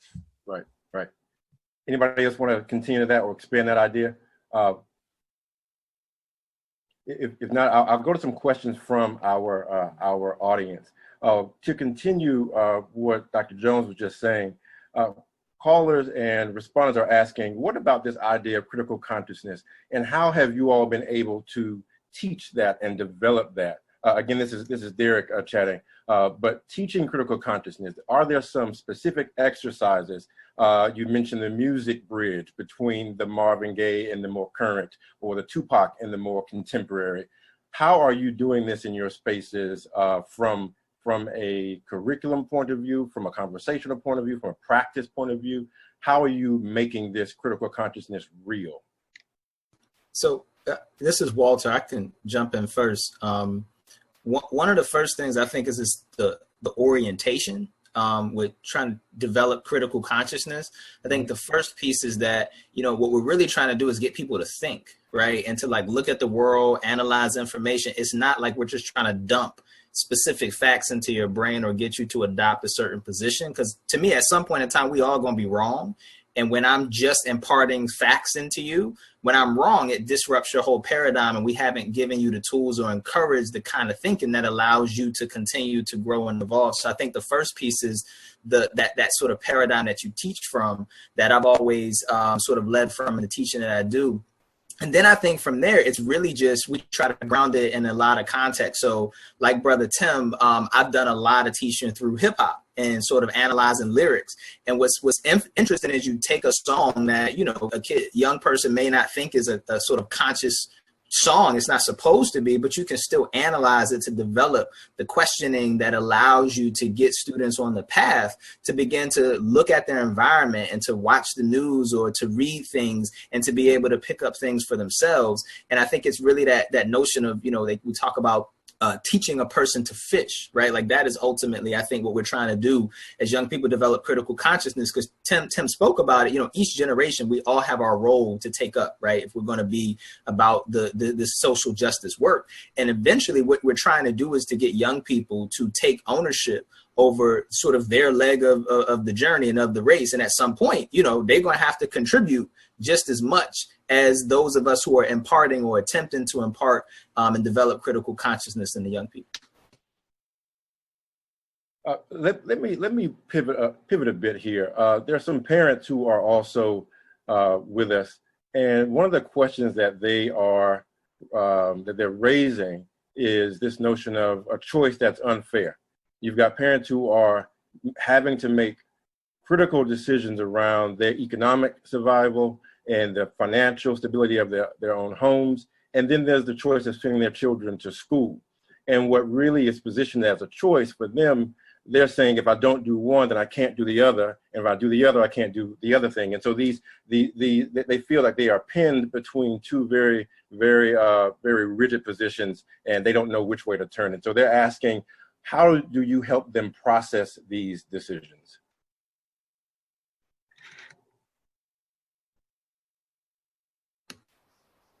So I don't want to monopolize by any sense. This is Walter, but I can tell you as a parent, I'm facing the same choice now. My wife and I literally probably an hour or so, a couple hours ago, we're making our decision in terms of what we're doing with our kids for the fall. The thing I would say is, as a parent, that's my first responsibility, right? And so I'm going to do what I feel like is best for my children.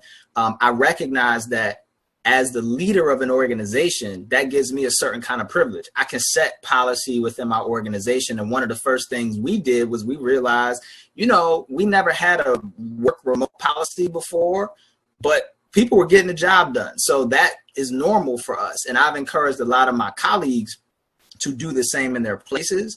I think it's a really tough decision, and it is an unfair decision to put on parents to put their children in unsafe spaces just to preserve their jobs. What I would encourage people to do as individuals is to challenge their places of employment, to look at those practices and to allow them to be able to do more work remotely, and then to explore alternative solutions. There are a lot of communities that are trying to develop alternative locations for schooling where kids can still engage in remote learning, but they're in safer spaces. So cooperatives, it might be a couple of, parents on a block who will work together and say, okay, this household will be the place where our children can go and engage in virtual learning. And other community centers are opening up to do similar kinds of practices. So I think there's still options. And I would encourage folks to put their children's safety first and to really continue to challenge the system to create the kind of options that allow us to be safe and to continue exploring those things. And, I'm certainly happy to share any information that I have with folks if that's necessary. I appreciate that. And so what I'm hearing also, and getting another question that comes in, parents are speaking to the different levels of agency. And while they do hear the point around pushing back on employers, some don't feel they have that voice in their places of work. Some feel that they are essential workers, so they don't have that voice. And so depending upon the roles that we play in our professions, that agency decreases or increases or may not exist at all. Whether it does or not, they may not feel that agency exists.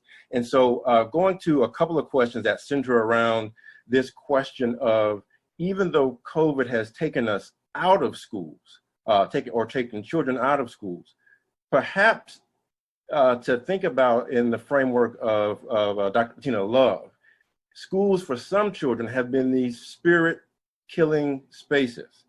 And so if that is the case for some students, what opportunities exist for us now to not send them back to those spaces? Or what if the environment they're in now grants or affords a higher level of learning, a higher level of efficacy as relates to transferring curriculum to students? So what if what we've experienced post-COVID is a better alternative? And if it's an alternative that we cannot maintain at home, what should we bring from home back into those places? Because we're all reimagining, we're reframing, and we're reforming, and we're restructuring. And so what can we take from home if we cannot keep it at home that we need to take back to our schools that we found to be working post-COVID or mid-COVID? Yeah, I want to try to speak briefly to that, and I'll say try to speak briefly because I think that's a great question, a complex question.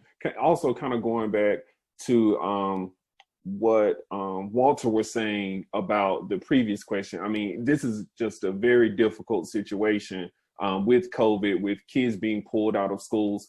I think we as parents often know more about the strategies that can be used to educate our children than we give ourselves credit for, or that then schools often give parents credit for. The shirt that I have on, Black Genius, is from a group called Village of Wisdom. They do work in our area around protecting Black genius. And one of the things that they do is they develop these profiles for kids that they give to schools to let the schools know about their kids' interests, their talents, the things that they're bringing to the table that need to be acknowledged to better educate that child. And I think maybe at this time, there are some things that we can teach schools about how to better serve our children that haven't historically been there.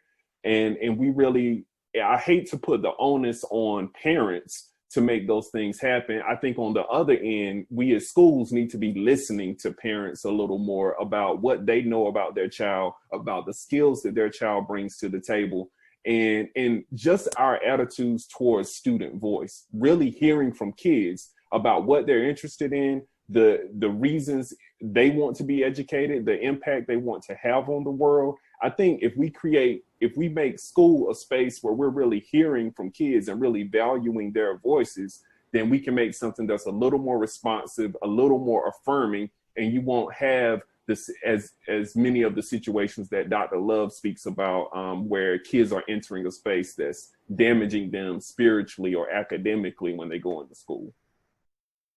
Thank you. I've got a question here. This is Derek again. I've got a question here that really speaks to the differences in America relative to faith. I have heard several of you mention that you are either persons of faith, and for you and for those of us who are aligned with a particular area of faith or religious practice, that can be very sustaining. But in the midst of a global pandemic that is lingering in the U.S., we have a question around prayer and why aren't we turning to prayer and why aren't we turning to divine intervention? And we have that question. So for those of you who do have a particular faith, how do you communicate that optimism, that faith, that trust in a thing that is not evidenced, or an ability to sustain yourself when the evidence is opposing that faith? How do you communicate faith to people who are not in a faith community or who don't even believe in a faith community? How do you articulate that broadly? And I hate to put Reverend Dr. John Wallace on the spot, but he mentioned how, you mentioned, rather, Dr. Wallace, how the church has expanded. And what you're seeing on your Zoom call is this reiteration or reimagination of what church is, the connectivity.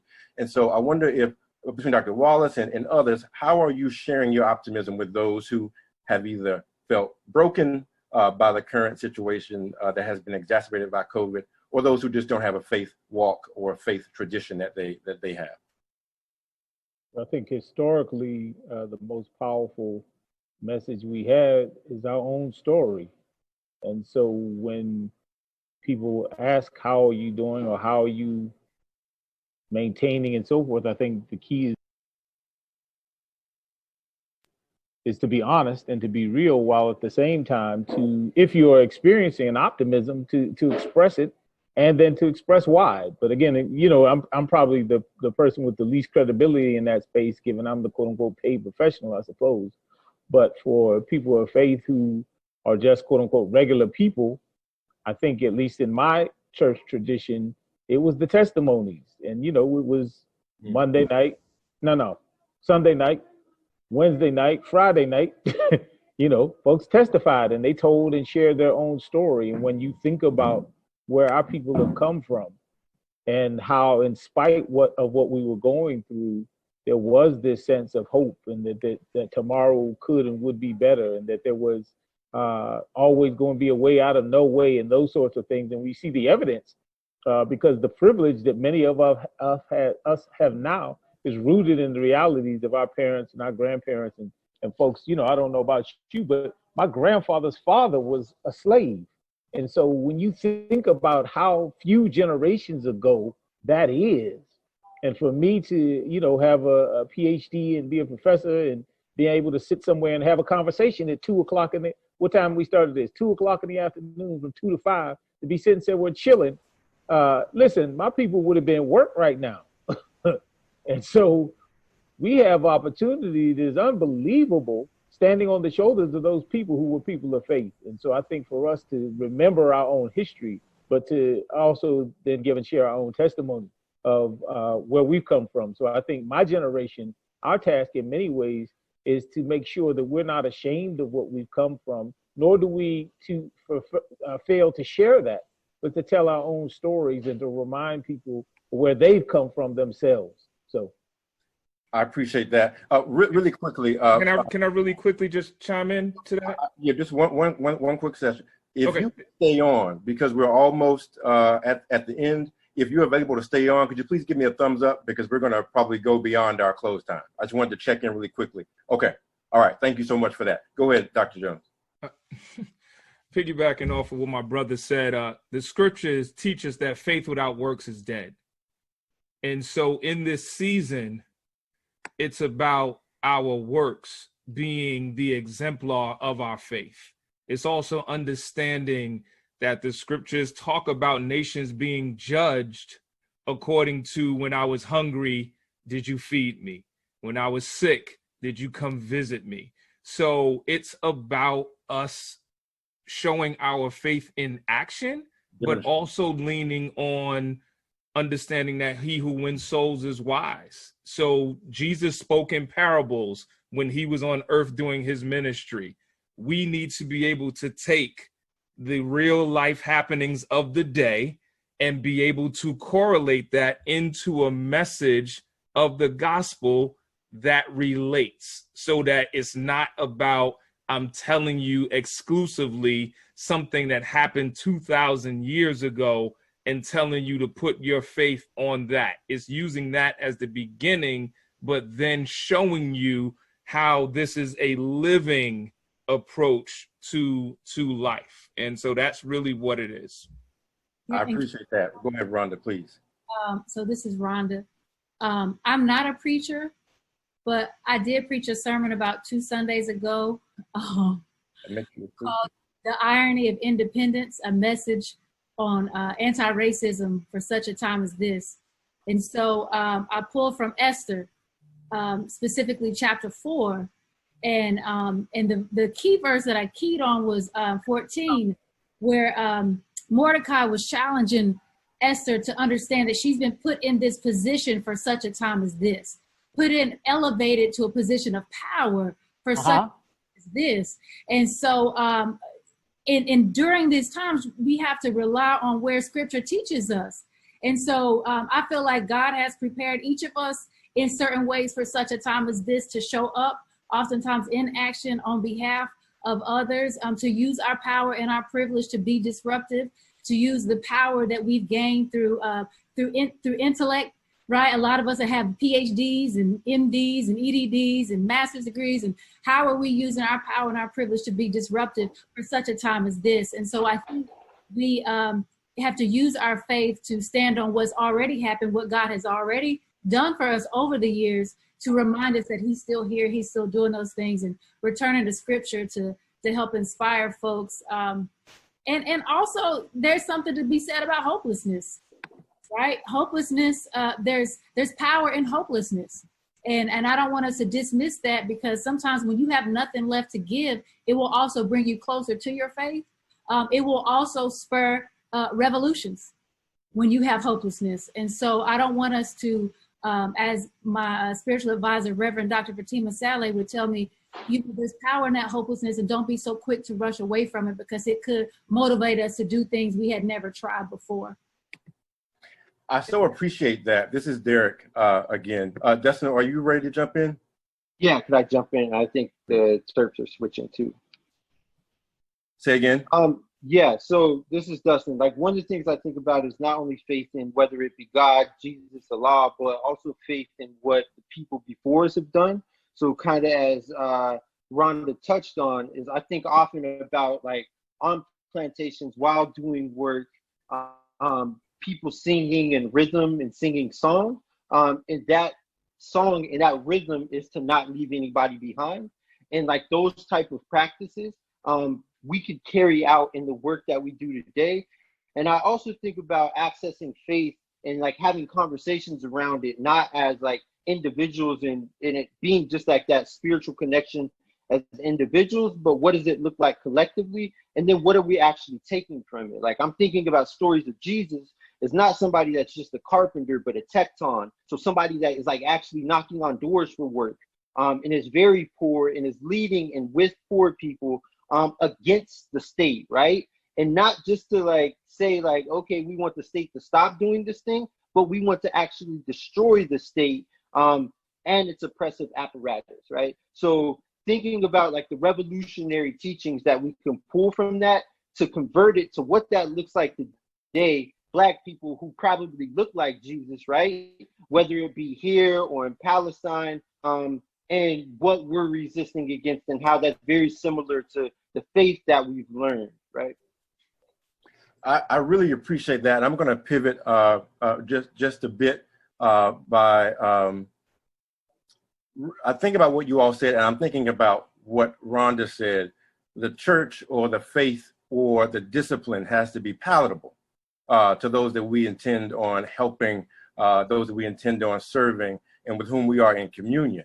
And to your point, Dustin, this is Derek, the rhythm has to be familiar or has to become familiar so that when we're walking with each other, we don't leave each other behind. And so that makes me think about the palatability or the familiarity of rhythm as it relates to those who are often most marginalized. And I'm speaking now in the Black community relative to the trans community, to the LGBTQ plus community, and how are we making certain that our circle of what it means to be Black, what it means to be in need, starts to include those who are often historically, systemically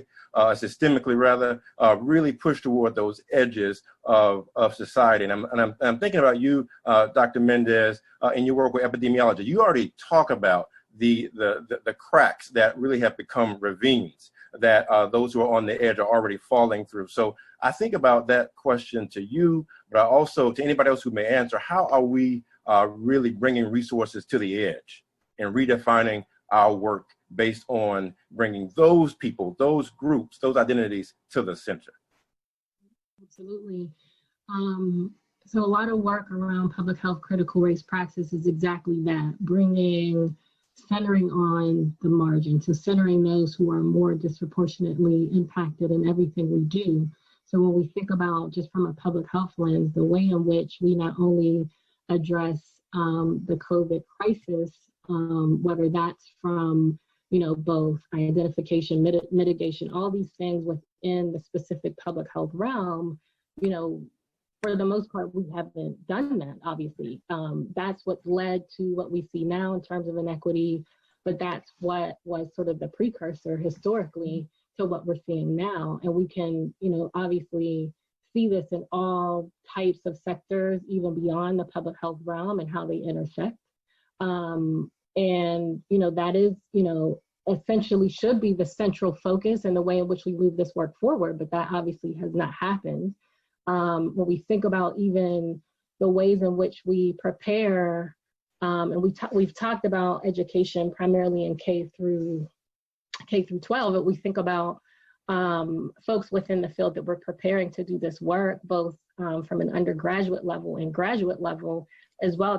There's critical pieces that are entirely either missing or not included as we think about both the training and preparation of public health infrastructure and work, but then what does that mean with respect to any of the actual policies, practices, and things that come forward from that? And so, once again, we are a field that is supposed to be focused on the health of the populations. But for the most part, just as we've talked about educational institutions, public health is an institution, medicine, and all of this sort of related health professional fields that are responsible for addressing COVID and all the antecedents have not done it in this way at all. Thank you for that. I think about the ways in which you all have talked about your professions, talked about your faith. And I think one of the things that has been pushed relative to any faith is that there's this notion of faith and civility, when many of our faith traditions are about faith and radical activity.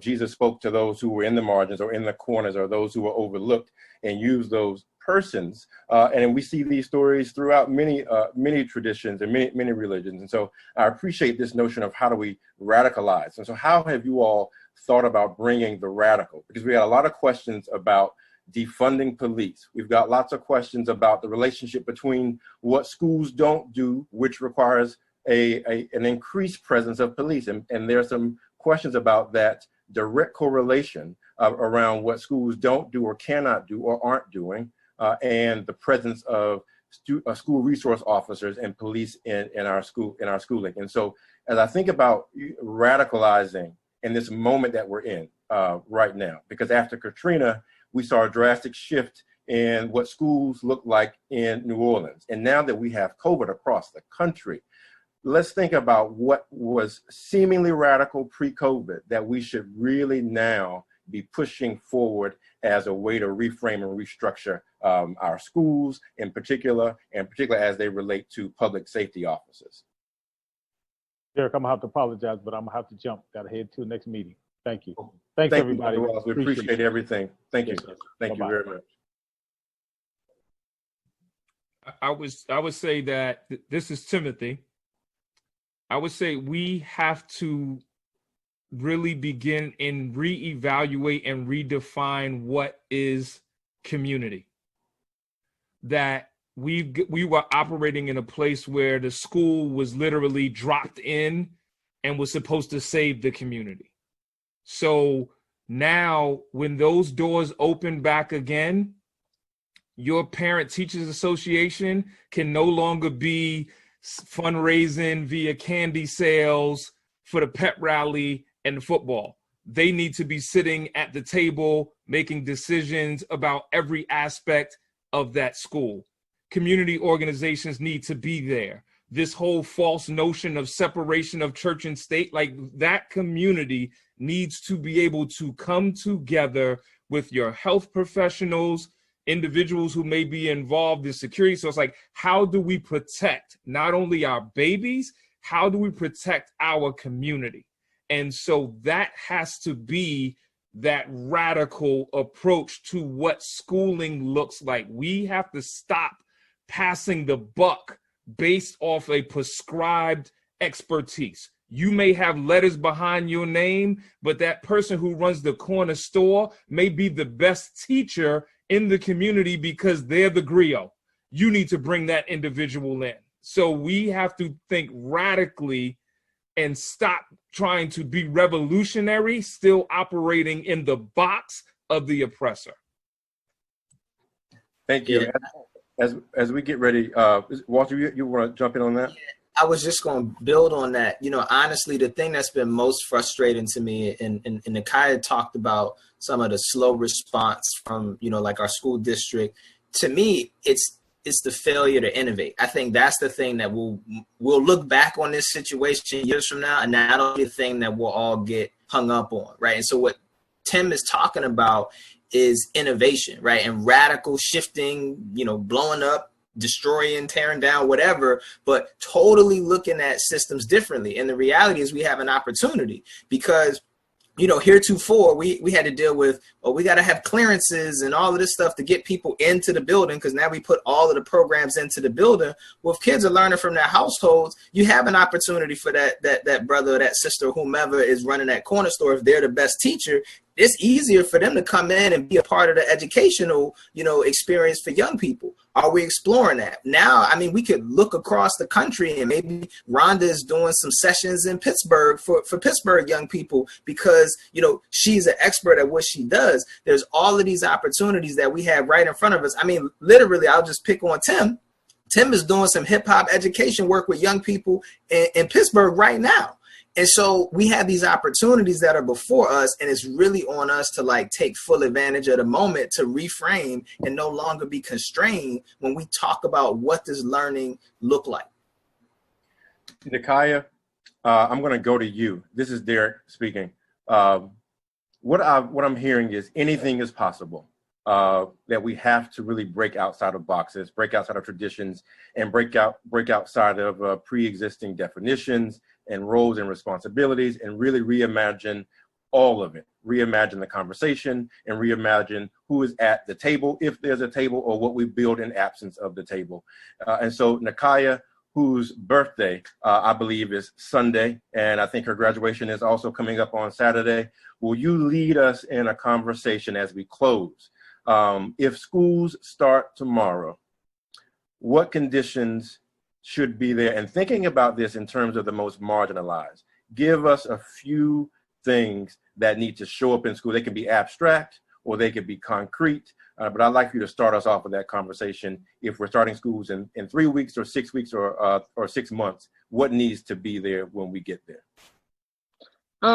Personally, I would think that the one thing that needs to be in schools is teaching, mostly for, Black and brown children, teaching them about themselves. Because I feel that the biggest issue within schools now, mostly with K through 12, is that we're, as us being Black students, we're not learning about ourselves. We're learning about everybody else. And I feel like that it's a distraction. And also it makes me personally, I don't care to learn about those things. I prefer to learn about people who look like me, different things that are going on about myself. So when I'm learning about, other cultures and different things, it's just okay, I think that's it doesn't affect me personally. So I would say one big thing is learning, about ourselves, but then also in tying in with that gives us a sense of self in the process of doing that. Also, I guess funding and the way funding is put into schools and where funding goes. Through this pandemic, you've seen that with a lot of, Black and brown schools, that they don't even have money to give computers to students. A lot of the students were working off of one computer with a household of 5 students. So that was also a huge issue. And I think and I guess a third thing would be really placing, teaching these teachers before stepping into a Black and brown school, the culture of Black and brown students, because there's a lot of teachers coming from who knows where, from all these different places, teaching students. And I personally believe that you cannot teach a Black and brown student and being a white teacher, I feel like you cannot teach a Black and brown student and not understand their background. So I feel like that's also a big thing that needs to be focused on within. And also, thanks for shouting out my birthday. I appreciate it. Absolutely. Absolutely. To our interpreters, this is Derek. I heard a mic drop, but because of your intellect on this, if you want to pick the mic up after Nekiya has really dropped the mic on this, we're beyond time. But if there's something pressing that anybody wants to say, please feel free to jump in as we close up in the next couple of minutes. Anyone? I just want to say that the cops who murdered Breonna Taylor still have not been arrested. This is Ronda. They're still out there. They're still out there. As we close, I really want to thank everybody who has tuned in. I want to thank Dr. Marc Lamont Hill, who has bravely endured COVID and is showing us an example of what it means to endure this good hardship. And so we appreciate you, and we wish you a speedy recovery, and that Aunt Rona does not lay her hands on you in with any more gravity than she already has. But thank you all for being here. Your intellect has really shaped a conversation, and we appreciate you for being here. So I'm going to turn it back over to Dr. Hill for our closing. No, that's it. And don't let me be a model. If y'all get sick, get some rest. If you cannot go to work, don't do it. We deserve care. So I'm so grateful to all of you. Timothy, Ronda, Kelvin, Nekiya, Dustin, Walter, all of you, Dara. It's been such an incredible conversation, and it's one that needs to continue. It's a conversation about how in moments of crisis, we look to community, we turn to community, and we view the community not as a burden, but as a resource. But that we also understand that communities are comprised of multiple people and different types of folk. And so when we say the Black community, we also have to look at faith communities. We have to look at trans communities. We have to look at we have to look at queer communities. We have to look at different socioeconomic statuses within the community, that there are communities within spaces. And we have to look at the needs and demands of all of those sectors of our various communities or our imagined collective community. The work continues to need to be done in order to advance the public good. And that public good is justice. That public good is equality. That public good is creating a world that is livable and safe and humane for everybody. All the people who include in this conversation today are part of that struggle. Some do it in their academic work, some do it in their community education, some do it through their faith walk, some combine all three. But each of you models really what's best when we put our minds and our hearts and our spirits and our time into the interest, into the project of freedom. So thank you all for joining me. Thank you all for watching, and we'll be back next week. Derek? Yes, I must do this because the question that came in, for all of you who have websites and resources that you might have referenced, please make sure you share that with us so that we can share with those who have registered for the conference. And the last thing I want to say is that there are some elders who have said to me repeatedly in a few questions that they don't see enough gray in this conversation. They would love to have seen some people who are older than we on this call. And so I want us to keep that in mind. And I would have felt poorly had I not spoken for the elders who told me to say what I just said. So let's keep I'm in my early 50s, so I ain't too far off. So I just wanted to leave that out there. Your AARP card. So they said black don't crack, man. Black don't crack. That's impressive. I'm 3 years from them discounts at IHOP, so it's all real. Well, thank you all for joining us, and we will keep that in mind. We'll be mindful of making our communities even more inclusive than they have been. That's the work, and that's that critical pushback that we all need to do better and to be better. So thank you all, and we look forward to seeing you next week for yet another, the fourth of our 5 installments this month of CUESEF. So thank you. Be well. Peace. Wear a mask. Wear a mask.